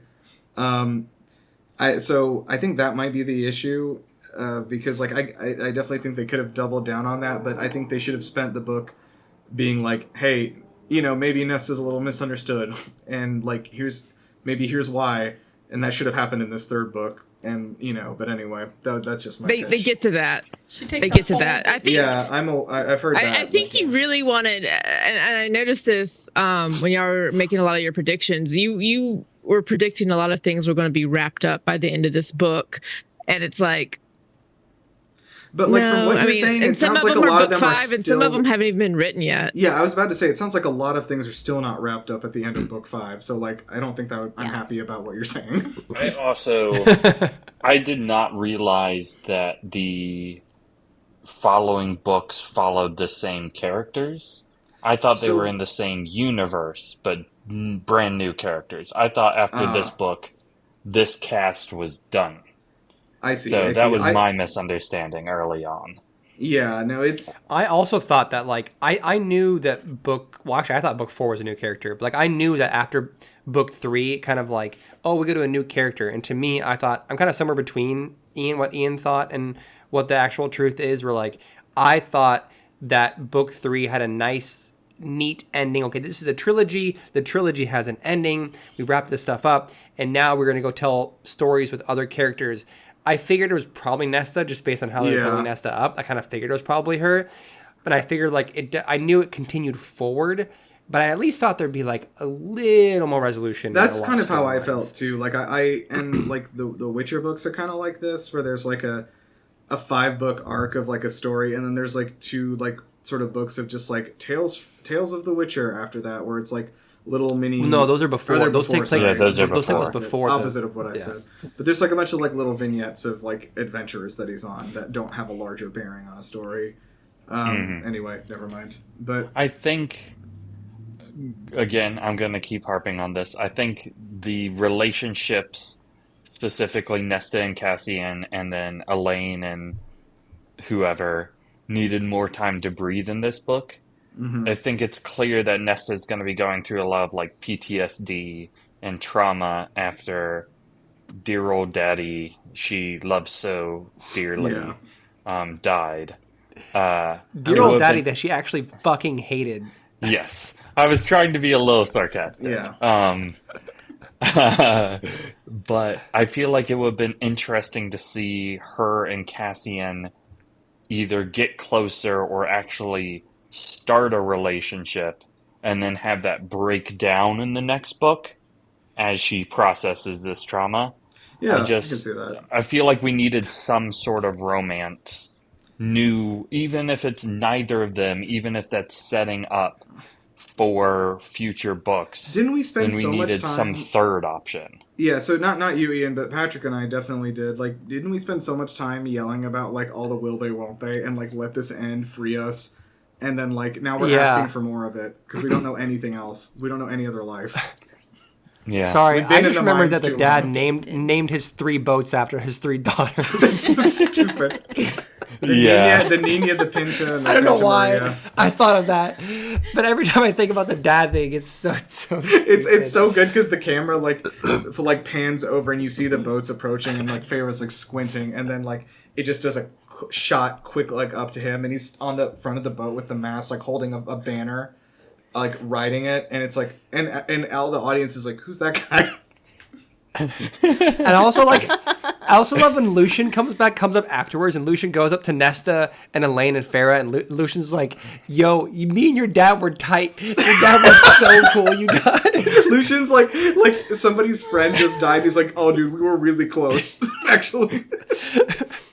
And the daughters are like, I we spent the weren't. last I spent the last month with your dad. He was so cool. And then the other queen shows up. She's like, "Oh my gosh, your dad, he loved you guys so the much." best. They're like, "Cool, thanks." Dude, your dad and I spent the last month broing out on a ship. It was great. It's so I can't it's get so over the fucking fact crazy. that Lucian goes on this quest only for it to already Like be done. literally, yeah. He goes on a quest exactly that somebody else has already completed, and then he shows up at the end to collect the quest rewards. Like, I want to know, by the time he landed on the continent, had she already been freed? How far did he get before he found them? And also, how did the dad free her? Is that a he joke? wait, He how do struck a deal. He struck a deal for her to leave for a bit, but she'll have to return to she'll have to become a slave again. Yeah. But how did the dad even know? I have No, so many nothing. questions. No, I don't no actually know if I answers. care We'll that get none. much, but I have Listen to me. so many questions about the whole dad We also thing. completely glossed over the fact that Lucian went around Valaris collecting soil samples of poison, Fabane, and then mailed them to the day court so that they could mass produce them. And it's like, that happened off screen. And it's just never like, oh wow, weird. So much of this book his real happens off contribution. screen. Man. Off page. So yeah, thumbs up on this one? I mean, I still liked the book overall. I literally just, the dad thing happened and it threw me off so much that I began to question my reality. And like, I began to question every part of this book. I agree, because like thing it was happened. really from that point on to the end. I felt this like intense hatred building in me, and like I didn't feel that before that. I didn't feel that during the book, but like it is sort of poisoned. Hatred. It feels strong, but I was just kind of like growing so cynical. It wasn't about just everything that. was That was it was just the whole everything that happened at the battle. Like everything in the last like 100 pages of this book, I was just like all of it is bad. All of it is bad, and I hate it. I don't want anything to do with this. So it kind of like ruined my like, I guess, just thinking back about it, because I was actually enjoying it really up until that point, like until the battle. So was I. Like I literally think the dad thing happened, and like either again the writer change happened or a spell broke. I don't know what happened, but that dad thing just marked like from then on the rest of the book. I was the like, hypnosis protocol malfunctioned. Yeah, you were freed from its curse. I just wanted more smut. That's you see, I'm happy for you, We all man, did. and I'm sorry you didn't get it, because like there Book 5. just wasn't like a lot else going on in this. Like for a lot of it, there was just like there were really long Keep stretches. reading, baby. Okay. I read It almost felt like three it almost whole felt like books, Sarah. and I got so little. This is the anime of books where it's like, no, wait, just wait till season 3, then it gets good. When Just did like- I join this podcast? Like Was it 7 like minutes ago. 2 months ago? It's something like that. 2 Yeah. or 3 months ago. Yeah. Like incredible. You've been on a very quick journey compared to us, and Yeah. I just I- wanted smut, and I got no smut. yeah, I've been You hearing. got a little bit of smut, but not as much Just as a we. tiny bit. Yeah. Can you guys tell us if there is more or less smut in the Throne of Glass books? Less, much less. Less? Significantly less. Yeah, Yeah. that's kind of more her like YA series. That's her Oh, YA that's right. series? Oh no. Damn it. All right, where And can I haven't find read my Crescent smut? City, so I don't know. Yeah, what is the smut? Oh, is You gotta Oh, is Fourth, read Crescent the City next- another series? is Fourth Wing Crescent the City smut is her. ones? Is that by Sarah J. Yeah. Moss? No, it's a different No. author, but Rachel, how Hmm. smutty is Sarah J. Maas Fourth Wing? has Oh yeah, fourth. ACOTAR, she has Throne of Glass, and she has Crescent City. Which Crescent? Okay, what is Crescent City? Is that one Crescent like? City is like modern day Is it smut? Oh, with urban magic? fantasy. Very Yeah. fun. urban fantasy. Yeah. I haven't read those, so I don't know. So wait, Surely you've heard on the smut grapevine. yeah. So the like vine. we've talked about this. The only other like romantasy big series I know about is Fourth Wing. Can anyone tell me how smutty those are? Fourth Wing is Those are- smuttier than ACOTAR. Okay. Okay. But Do they- like, how smutty? How much smuttier? So I recently got a friend of mine to read Fourth Wing, and she got back to me, and she was like, "I really like this book." She's like, towards the end, she's like, the sex started to feel gratuitous, and I was like, well, it doesn't get better. Yeah, I would definitely not describe it as gratuitous in this book. I think I gave up before the sex even happened. Oh really? You didn't finish the book? Oh, that's crazy. I thought you had. No. Thumbs down. That's not I haven't a. even started. I was recommended against it. Really? I've heard mixed things. Yeah. I know some people liked it a lot, but yeah, like what Savannah didn't like Yeah, it. my sister didn't like Oh. it, and she and I have pretty like tight taste on. on Lin- books, Lindsay so- only started this book series because her sister made her do it. ACOTAR. My sister made me start this Oh, one. nice. Here we go. Yay, sister! Okay, so I guess in summary, like I feel a little bit low on this book. I really enjoyed the second book, by far the best of the three. I think. Like Agreed. I Mhm. think the second book's easily the Absolutely. best of the three. It is. Yeah. I think there was a good. Because the second one it is the romance that like mattered. It's like she ups the sex, she ups the romance. It's like a really good, satisfying like romance But arc there's in also general. a Like, lot in of- general, like the whole You're getting like examples of healthy relationships. Yeah, and there's also like these twists and turns, and I really like that stuff. Like finding out about Mm-hmm. Tamlin and Recent's past and everything. It gives a context to like what's been happening in a cool way, and like their Naruto fight on the lake. I think we talked about for a long time. Yes. But yeah, I don't know. So I really liked that, and yeah, I don't really know. I guess I do want to say this, and I'm not trying to like say like this is like a terribly written book or anything. It isn't. I just am like, I don't really know now that I'm looking back with what events she wanted to happen, how that would have happened in a very satisfying way. I'm not. I don't know. I mean, I think there were things in book 3 that I enjoyed. Yeah. Like I think the whole beginning Yeah. of like Yeah. Farrah the sabotaging 10 the chapters spring of court Farrah was being fun. sacking I really the liked spring it. court. the Yeah. absolute I agree. prank artist. That was so fun. I love Frank that. Sinatra over here. Her, it was so satisfying seeing her just like troll through the spring court and ruin, just fucking crush Tamlin's dreams after everything he did to her. Very satisfying. Mm-hmm. I thought the battle at the The summer, summer court was good. where yeah, like I agree. Farrah like totally unleashes her powers. That was pretty fun. Super And I dope. actually liked the High Lord battle. I thought that was pretty. The High Lord meeting him, rather, Meeting, that yeah. is. Like I thought that was like tense and everything, and like Tamlin showing up was like frustrating, made me angry. Like I felt emotions. Like I thought that was pretty good. It just Smaller feels thing, like I she really liked Farrah and Lucian, like their whole escape from the spring court, their journey up to the, yeah. the north and everything, joining That was good, too. Rhysand and all that whole stuff. I was like really into all that.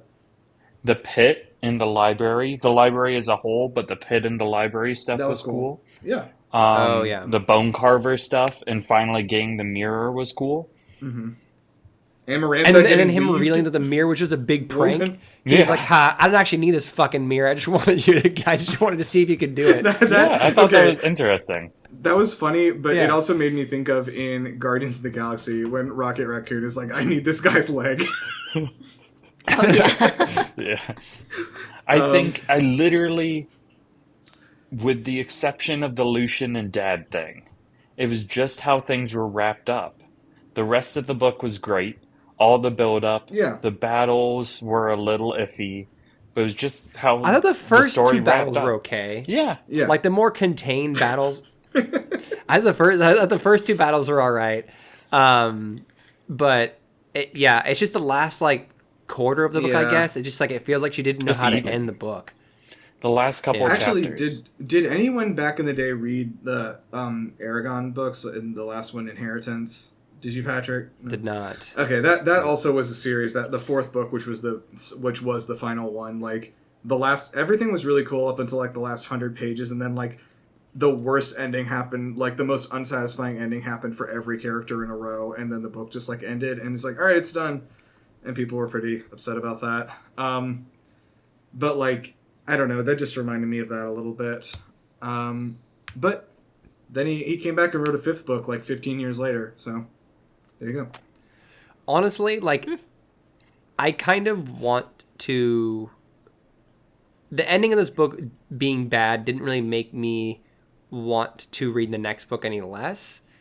Because like if it would have been really, really good, I would have been like, wow, I can't wait to dive into the next book. But it being kind of bad kind of had the opposite reaction, but the same result, where I'm like, oh man, I don't want to end on that. That's like, fair. I kind of want to know I what can see happens that. next. Okay, yeah. Yeah. I feel I like think- if it was really, really good, I would have been happy to leave this series where Yeah. we Yeah, are, where I can we see like that. the finale. We're having this. I could have just walked away, but with how bad it was and with nothing being really satisfyingly wrapped up, I want to like continue now. I'm probably gonna continue. Yeah, I So think. do you guys want to do Okay. episodes after each next book? Maybe. Maybe. Don't for you. Do you want us to just record it? I just want something to listen to. I Don't love this release podcast. it. Like the three of us have talked about, we are like genuinely kind of bummed. We were texting back and forth a little bit as we were reading the end of this book, and we're kind of like, oh man, I'm kind of bummed we're not recording Yeah, like, episodes for this. Like the whole High Lord meeting when Tamlin's showing up, I was itching to record an episode and talk to you guys about that. I'm like, man, I wish we were talking about Yeah, that. I probably would have told you guys to keep doing one more episode if I knew that you were going to be like, this is it. Yeah, I think, I did tell you it was gonna. I did tell I think you. I didn't understand Yeah. that, like, that was it. Oh, But okay. Yeah. yeah, You guys could also do like an episode a book and just release it like. I mean, yeah, like maybe. I would Maybe. say I don't one wanna- I don't one wanna promise episode that, but a yeah. month or one episode every 2 months wouldn't be too This, much. okay, but I was know- talking to Patrick about this, but I was like, if we were the kind of people that actually like read books regularly, we could probably read a whole book and record an episode on it every 2 weeks, like, and not worry about it. Because those people, there I are cannot. people like that. I don't know if I can do a whole book in seems 2 weeks. fast. Maybe once. Easy. Yeah, that's Easy. Ian. Like Ian reads books like that, like easy. And like I know book people who are listening. Well, I have friends in real life that like go through like 12, 13 books a month, like no problem. Yeah, I mean, in theory, I'm not necessarily opposed to the idea of recording an episode, but the issue isn't our desire to continue this podcast. The issue is like scheduling and finding the time. I definitely wouldn't mind Like- us doing the fourth book, especially since it's apparently 9 pages long. And then, like, we'll eventually like show up on your feed. Like, stay subscribed. Maybe I'll see what happens. I like how I it's think like these are the conversations end? we need to Maybe have. Silver Flames. Not Sorry? live. Not live, yeah. What were you saying, Yeah. Rachel?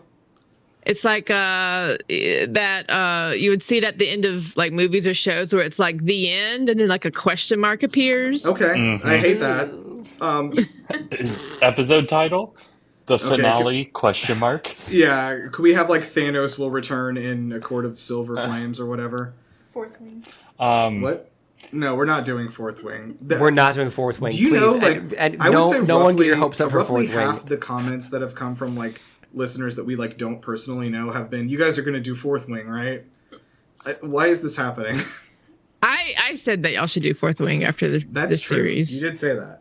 Listen, I am not necessarily opposed to doing a fourth wing. Once again, it comes down to schedule. Yeah. Well, we talked That's about fair. this. Patrick has. I also read Fourth Wing in like 10 days. So. Yeah. So Patrick, you were gonna have to move to the East Coast in order for us to do this. So East Coast is Beast Coast. Yeah, that's what I've heard. And the West Coast is the less coast. Lest Coast. Yeah, more like. I would like to say Alexa one and I are last outnumbered, so I'm time, just going to hold my tongue. Yeah. for the record, before we leave the book talk completely, more main characters or some main characters should have died. Yeah, 100%. Absolutely. That made me. Oh, so yeah, we upset. kind of. Yeah. I mean, I mentioned that to Alexa. I think I said that before, because I think in a previous episode, people have predicted before, like, oh, Azrael's going to die. This character's going to die. And I even said, like, this isn't that kind of book. Like, this is primarily a romance book. It's not like Game of Thrones or something like that. But in the moment when the battle was happening, I did find myself thinking, it kind of cheapens it a little bit. It does. Like, it does. makes it feel like less authentic, that like Cassian was injured to the brink of death. Azrael was hurt almost to death. Amryn died. It feels and like then came like a back. comic Reese book. died like, and literally then came back. Is what happens. Yeah. Man, It removes the stakes when no one can die. You know a series that is not afraid to kill off a character or two? Is it about dragons? A Song of Yes. Ice and Fire? Yeah, Fourth Wing. Oh. But do we care about any of those characters? Yes. Oh, yeah? Yes. Okay. Are any Oh, of them dragons? there's a lot of people that die that you're like, okay, you don't really know, but then there are some notable character deaths. Yeah. At least Look, if I'm one or two that I'm reading a thinking of. family drama about like some sort of close knit group of people, like I'm not necessarily going to be like somebody should die at the end of this, but like when I'm reading an epic genre thing like this, I kind of am a little sidelined when nobody does. you need Are some there any, emotional Rachel, weight. are there any like Sean Bean like characters in Fourth Wing? I don't know who Sean Bean is. You know who Sean Bean You is. that's the actor? do. You do. Who is it? He plays Boromir and he plays Eddard Stark. Why did you call He him Eddard plays Stark? 006. Isn't his name Eddard? Yeah, it is, Eddard? but he No. goes by Ned Eddard. Stark. I've never Eddard. heard anyone say his full name out loud. Sorry, Ned Stark. You're right. I don't know That's why. okay. But It doesn't, yeah. I just was confused. Anyways, that actor, yeah, He the one who dies dies in in everything. Yeah, his main Yeah. thing is that he was also he fought James Bond one time. Yeah, he's 006. Yeah, but his main thing is that he dies in every movie he's in, to the point that it's a spoiler when he's in the movie. So, Except The Martian. oh, he didn't die in I don't that. think He's he in The dies Martian. Yeah, he played the titular Martian, who was like a little space alien, little green guy. There was also a movie that he was in that they like actually marketed it as like he doesn't die in this. Yeah, I remember that. I remember that. I don't remember what movie it was.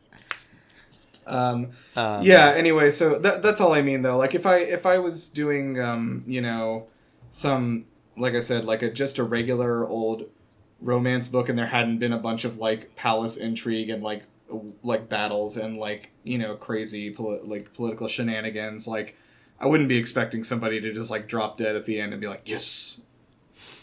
I kind of actually started thinking, there was a thought I had early into this, maybe like middle of the book, when they kind of started establishing like the love triangle, semi-love triangle between Elaine, Azrael, and Lucian. I kept thinking, like, how are they going to get out of this in a way that is like satisfying? They're not. And I kept thinking, like, oh, what if Lucian dies, and then that breaks the bond? Yeah. And then she goes to Azrael. Well, yeah. And I kind of was thinking about that, and then they dropped the bomb that Lucian is actually Helian's son, and I was like, wow. Oh fuck! Now Can we Lucian... talk about that? This is so stupid. Like nobody Yeah, that can was just also. be. Okay, this pisses me off, and this happened in Aragon too. If anyone read that, but like, just suddenly that like, it's really nice to see that like people are not a product of their genetics sometimes, and then they're like, no, it's because his dad was a good guy, so he's got good guy genes. Talking about Lucian. Yeah, it Yeah. just that upset me. Yeah, I know. Also, the whole fact that, like, Helian loved Lucian's mom, but didn't do anything about it. Yeah, And, like, they're Yeah, like, that this was is kinda so lame. fucked up. And then just, oh, well. yeah. What's that shrug, Alexa? I just mean, like, I don't know. Not everybody can have the same relationship as Farrah and Reese. I think it's just showing that, like, Oh, no, yeah. some people are just stuck. Totally. It just, like, it just... sucks. Yeah, that does suck. It just, like, kind of, like, I don't know. It just came out of nowhere and served no purpose besides to be like, gotcha. I mean, I think it it's didn't serve purpose yet. That clearly feels like it's set up for the later potentially thing. Potentially. I think the fact that, like, it's the fact that It would they be wild call it if they out set up on that how Lucian was bad it healing his son and is. did nothing about it. Yeah. What, sorry? Yeah. Sorry, what was that, Ian? I was saying they call it out multiple times on how bad it is that he didn't do anything, but then they just don't do anything with That's the true. The idea book that seems it's to be, bad. like, angry at him for not having done anything, too. So that is kind of... Yeah. Yeah, I mean, we're not supposed to be stoked about it, yeah. I mean, and also we know that it is set up that Eris is going to kill his dad at some point, so maybe Helion can Maybe. get back with Lucian's mom and they can be, you know, guess. Their happy ending. their happy ending. Yeah. But does he deserve it at this point? Yeah, it's really... Helion? It's just Yeah. really weird. I don't know, man. Maybe... I don't know. I just don't think every character deserves a happy ending. No, I don't And I think feel Sarah like would disagree. this Sarah if, does If disagree the end with of you. this book was any indication, Sarah disagrees. Yeah. Next, we're gonna get the love I think interest she's for gone on the Tamlin. record saying that she's a happily ever after kind of person. Oh, yeah. I can't could wait have to meet believed that. Tamlin's wife in Yeah. the next book, who is Jesus the greatest Christ. person ever, You know, she really brings out the best and in him, is the thing. loves being locked up and told what to do. No, he's a changed man for her. That's her kink. He's No, really... She fixed him. Tamlin and the trad wife arc. His trap wife. That would be very good. They were definitely setting up more to have a thing with Ice King's wife's sister. Jesus Christ, yeah. I don't Sure. know. It I was don't so know, man. brief. But it was brief. But it was still like more and her like making eyes at each other. Yeah, they were like It was very much glancing across, like just like a quick glance, and then it's like, we'll find out later, or maybe not. Probably not. We need less incestuous relationships, not in like familial sense, but like where everyone is someone's friend and they're dating someone else's friend. Like it's, of course. Do you know how hard it is to meet people as an adult? Ian? I mean, Let alone 500 years old. Yeah. No, Ian, that's, have here's you met your 5 friend people group? I met in the past like 6 months. So yeah. Good for you. I don't meet Nice. anyone anymore. You met your son like 2 years ago. That was a new person. I did. That's a good point. I did meet Ian. Just raised his hand. I did meet your Ian. I did meet you. But you're a friend of a friend. That's Fair. true. This yeah. would have Ian. If you and I started dating, this would have broken your entire thing you just complained about. Christ. Okay, If? so...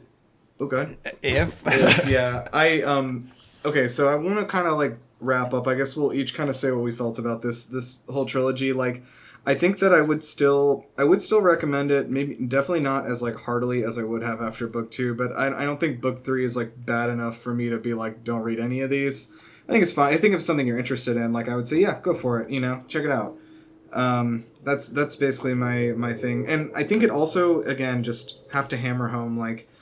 I'm when I recommend like these books to you, like really what I'm recommending to you is maybe like 3 weeks of reading max. Like it's not going to be like 2.5 years. So, yeah, that's really it's- what it comes down to. Like, I don't actually know how old was James when we started. How old was he when we started this? oh Jesus, Was he 6 months old? Maybe. Maybe. Oof. it may be less. Year and a half. Honestly, That's I don't crazy. know. I thought we'd be doing this for longer. I thought I would have had like a 4-year-old. Didn't we by the time talk were about finishing having this him thing. as a It was guest like- on like the finale because he would be like fully speaking by then? Yeah, we did talk about that. I'm a little sad that he's not going to be Well, like more speaking. he can roles. come back for like book 4 or 5, I think maybe if we do one of those, and then he'll be like Yeah, it was- 23 years old, and then we'll like.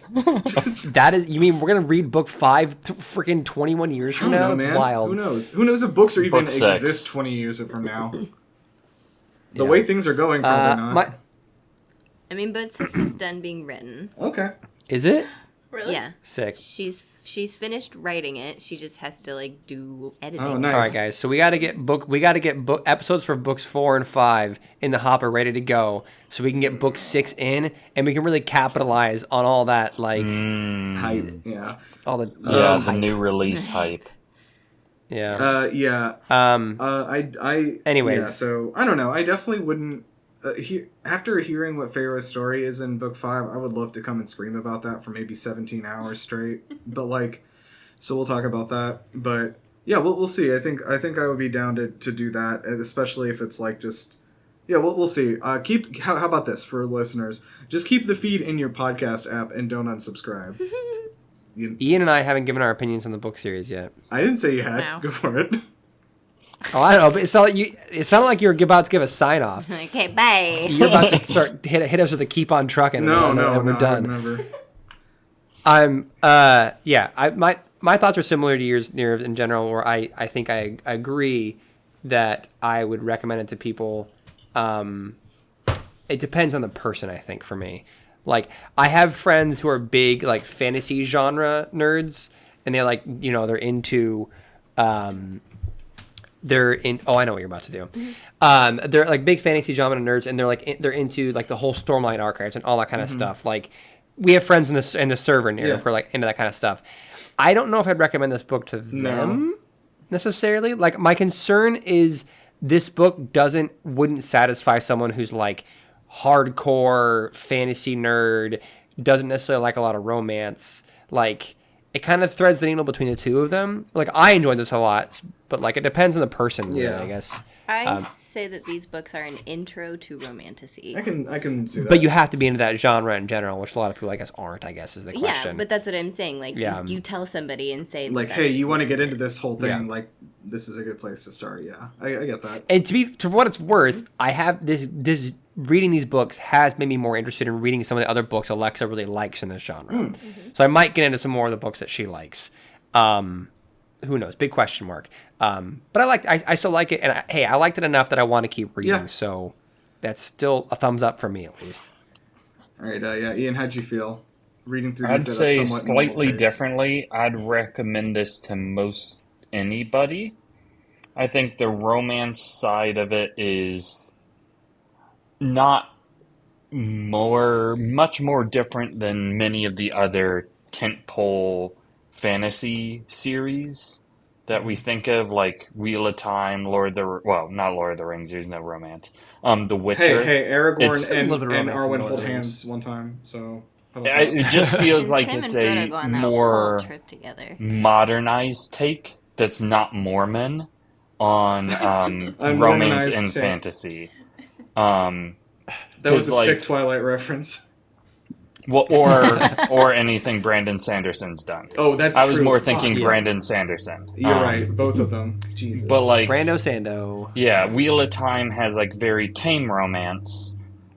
Witcher has a little bit more risque. Yeah. And now we're more modern, it's a little bit more risque. I don't think it verges too far into romance as compared to a lot of other fantasy. I also think it's a great entry by a female author in a primarily male-dominated genre. Yeah, fantasy. And I think that's a good point. That makes it a valuable read, if nothing else. Overall, I thought it was excellent. My only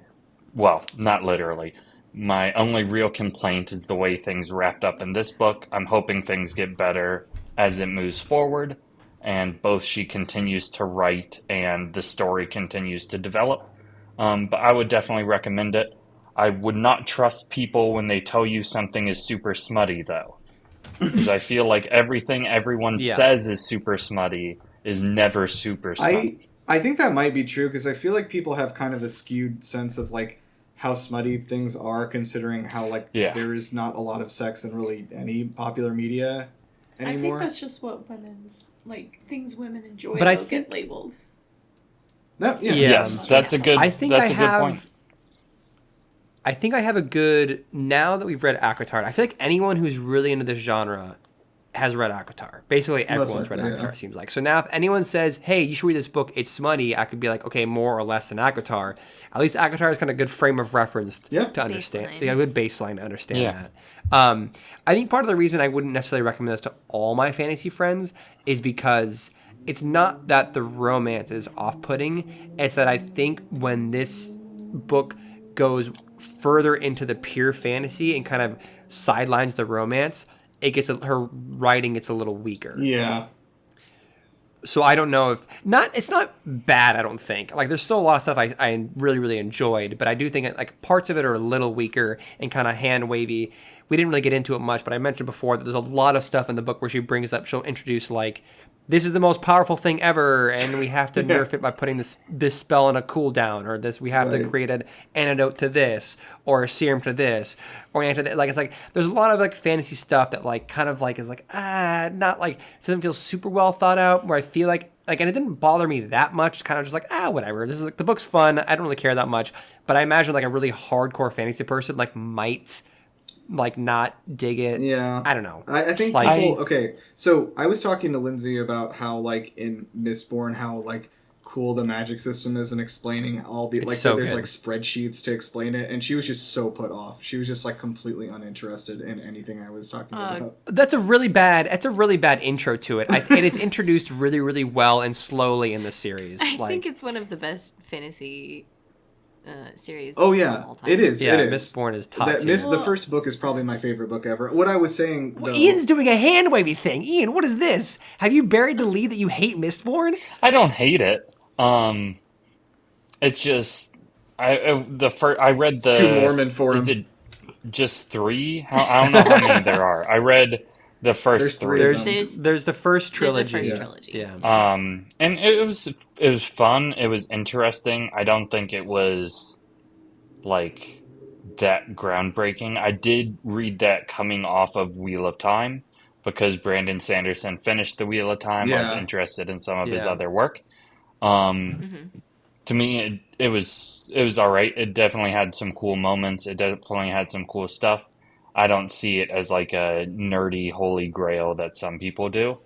I also don't think that, like, while some of the stuff Sarah did with the things being super powerful then getting nerfed is not the best writing, I don't think that's unique to her books. Oh, sure. That is not found. That's fair. Well, that's not found in other seminal fantasy books. I think plenty of other, like, I think Lord of the Rings does stuff like that.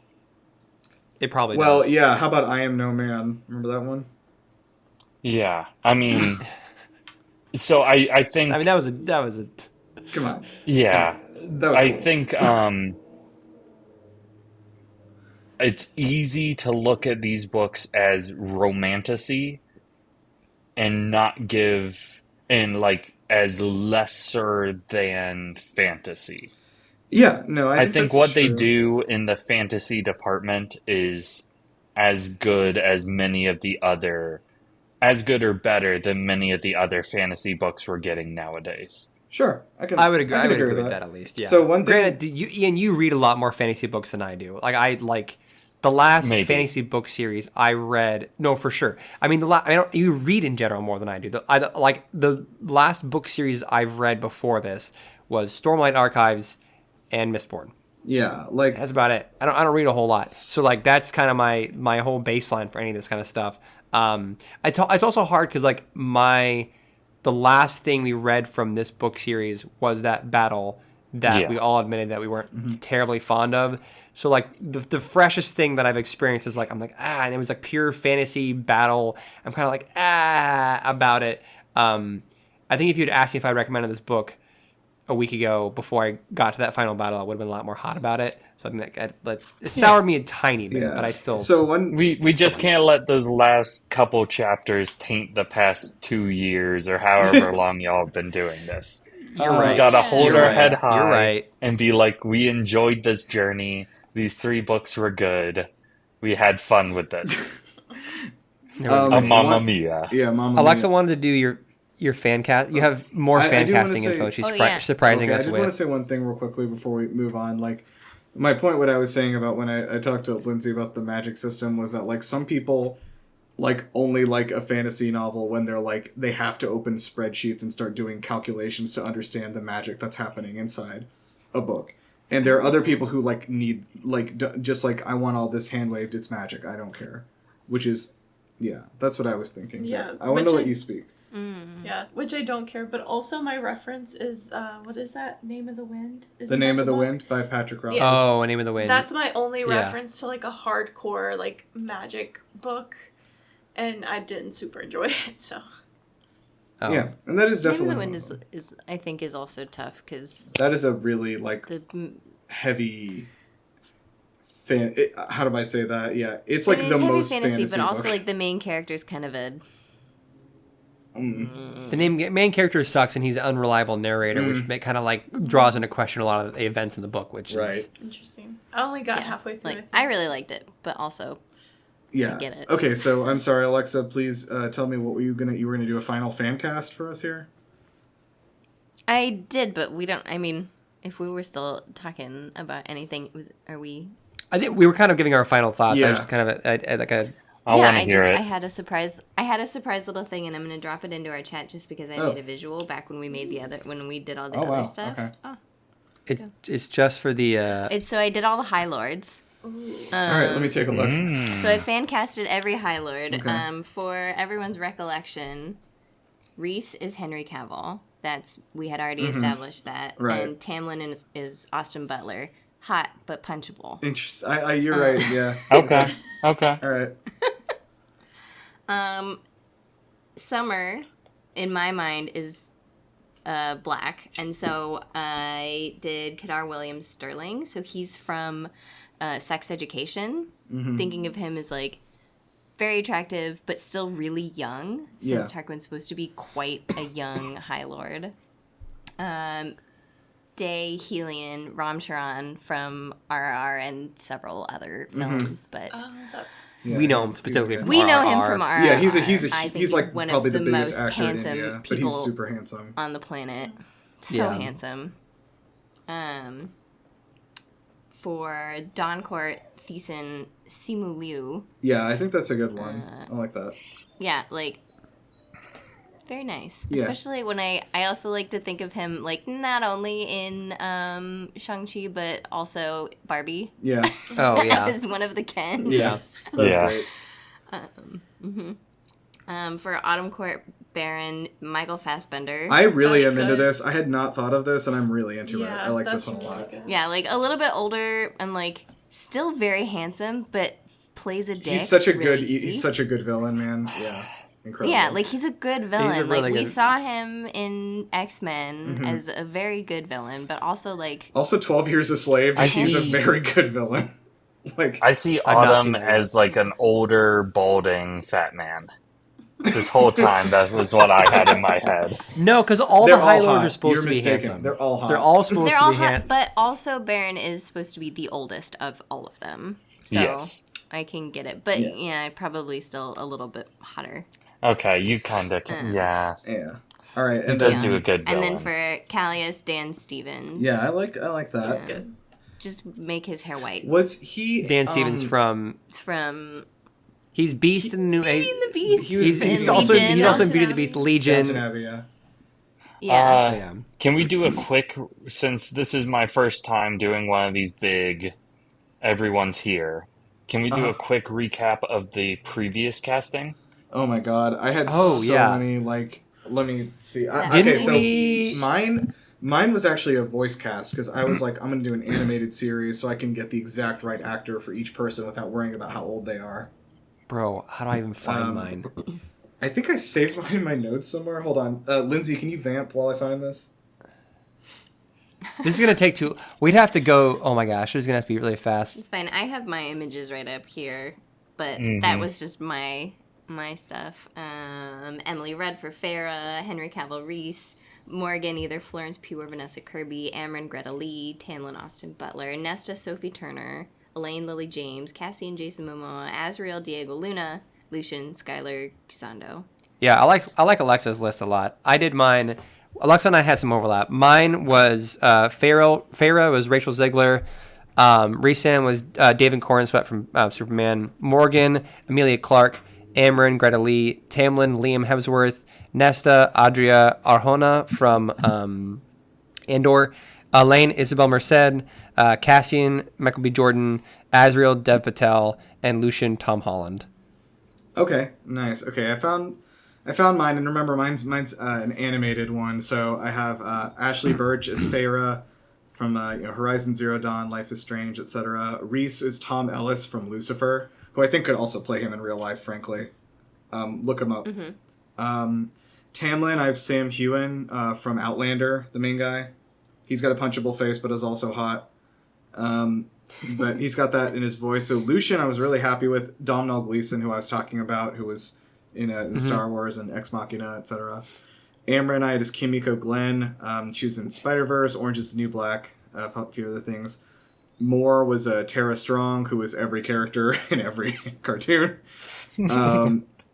Cassian I had as Christopher Judge, which we mentioned, who is Kratos in God of War, and also in Stargate SG-1.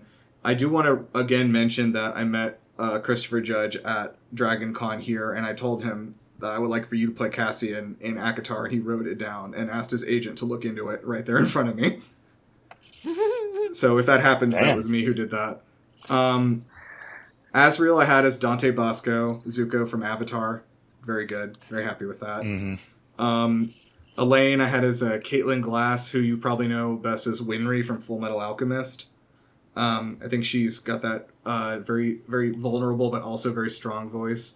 Nesta I have as Grey Delisle from Avatar The Last Airbender. She played Azula.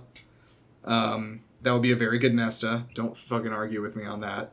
And then my bonus one was Lee Byung-hun, who you know as the Guima the Demon King from K-pop Demon Hunters, or the frontman from Squid Game as the voice of the Cauldron, which is the best one. It's so good. Oh yeah, so good. Oh, and then our bonus Jurian was oh crap, his name already Robert escaped me. Pattinson? The Batman. Pattinson. Yeah, Robert Pattinson is Robert yeah, we Pattinson. all liked that a lot. Really good Jurian. 100%. that's very good.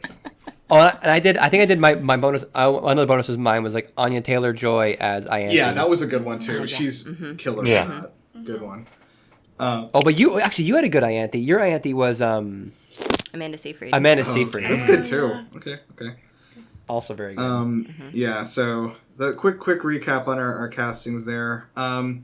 Yeah, just as it is 1:15 a.m. here, I would be okay if we wrapped it up.